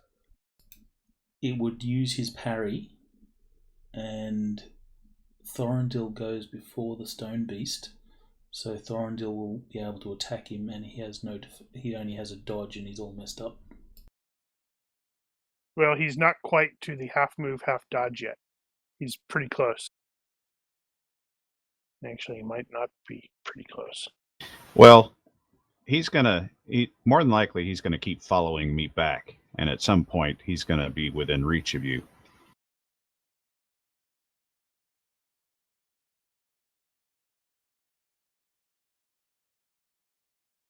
Probably in another round.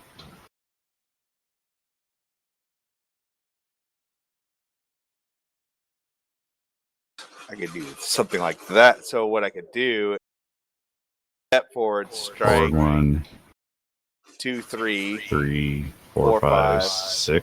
6. Technically. Yeah, that would work. Yeah, 2, 3, I'll 4, allow 5. And you 6. could still do one facing change at the end, I think. it if he feels it's necessary. You probably wouldn't want a facing change. Well, I'd probably go counterclockwise 1, which will still have a lizard and stone guy in front hex. All right, so step up. So this will be That would put the dwarf at his back. This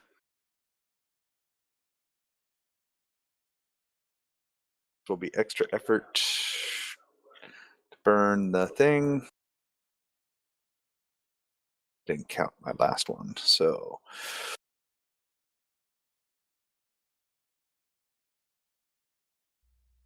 just to confirm, giant step does burn a fatigue, right? Yeah.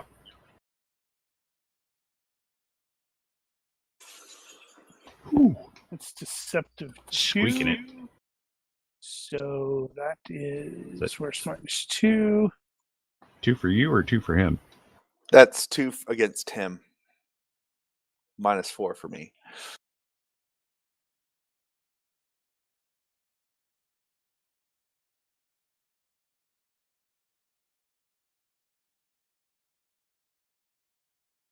Okay, let's see. That's going to be that or that. So he's going to do that and go. Aha! He can't retreat. He did a move and attack. Not that it made a difference. Not that it really makes much of a difference. Yes, he moved 7 on his attack to get to Haruki. Right. So he's not retreating. Where was he? He was there. Yep. But so it he doesn't failed to really matter. retreat. Yep. But he rolled really well in the parry.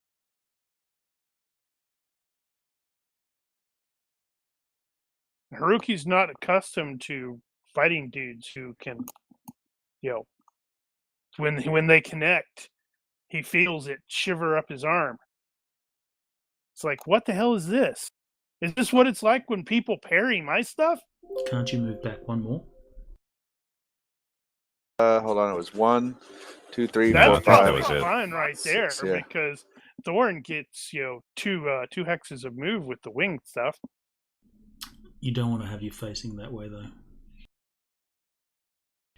You want to be facing your opponent. Otherwise, you're going to have Dwarf Dude at your side.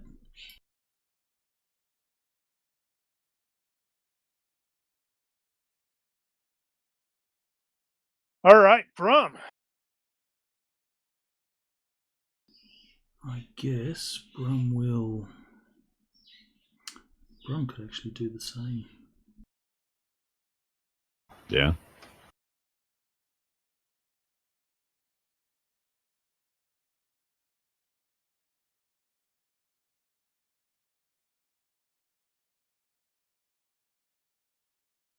Let me just math it up. Math is hard. And like I said, he's the last of the round. Brum is, so after this we are going to go ahead and call it, but I am going to have a tiny little bit left. Literally, it's just going to be setting up next week. So are you taking... So that's where Brum will finish. Okay. He will spend a fatigue for a heroic charge.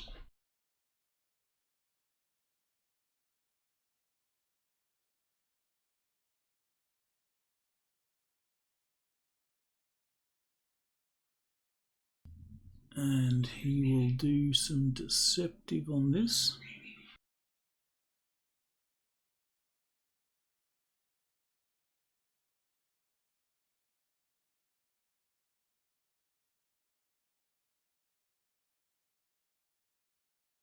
Deceptive 4. Holy crap. Do I even have Deceptive 4? Wow. I do not have Deceptive 4. And he can actually do it.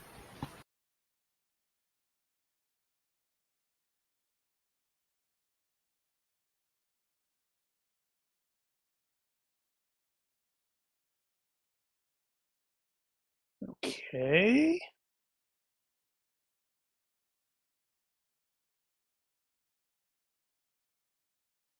All right. So he throws up his shield, and Wow.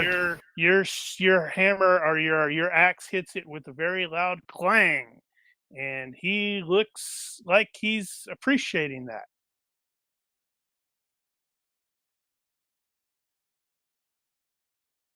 And I believe that would be, let me make sure to actually apply that extra effort so I don't forget. All right. So, as I stated before, overhead the sky has gotten really, really dark, and suddenly it starts raining lightning bolts all around the city, which you guys can't necessarily see it, but it definitely catches Farouk by surprise, and he's like By what storm? the hell? Well, no, not yet. He's like, what the heck just happened? With looking around like what? And inside the city, the camera jumps to that and such like that. And as the lightning bolts hit, they materialize, or they explode into the ground, and soldiers bearing Zat al-Dawahi's insignia spring out of the holes. or not the holes, but the explosions. And It's a trap. one of those lightning bolts lands squarely in front of Farouk and hits the missive, and it causes an explosion, and it reveals Zat al-Dawahi standing before him. And that is where we're going to end for the night. The fight will continue next week with against you guys. ... Hey, quick question. This is outside of it, kind of metagaming, but with that meteoritic dagger, if I was to have thrown that, would his shield been able to block it? That is a really good question. I wonder. I would have to actually look up the specific definition of the dagger. Yeah, I would. Yes, it would. I would. Would it? Because I would kind of think that the shield wouldn't even sense it coming. Well, it Well, depends the on shield how it actually works. senses it, but he could still manually block it with the shield. I mean, the shield. Yeah, if could- he were manually blocking it. he could manually attempt to block it, but he probably would not be. Yeah, he would not be able to utilize that enchantment that allows him to basically like auto block one missile weapon, thrown weapon, arrow, crossbow, whatever, without having to make a roll. So he would have to actually try to block it. Which he might with a not roll. expect to have to do. Yeah, which exactly. That's exactly what I would think is he would probably try to trigger it and it doesn't work. So it'd be like, oh, you don't get a dodge, buddy. You don't get a block. All right. So in other words, it would have been truly a sneak attack, because he would have been like, okay, he would have went, what the hell? Darn! My strike to the groin would have succeeded. That would suck. All right. Well, if you are watching this and have questions, corrections, general complaints, or suggestions, feel free to leave a comment or find us on Discord. Thank you for watching. Olympus bids you good night. Good night, stream. All right. Good night, everybody. Stream. Good night, fellas.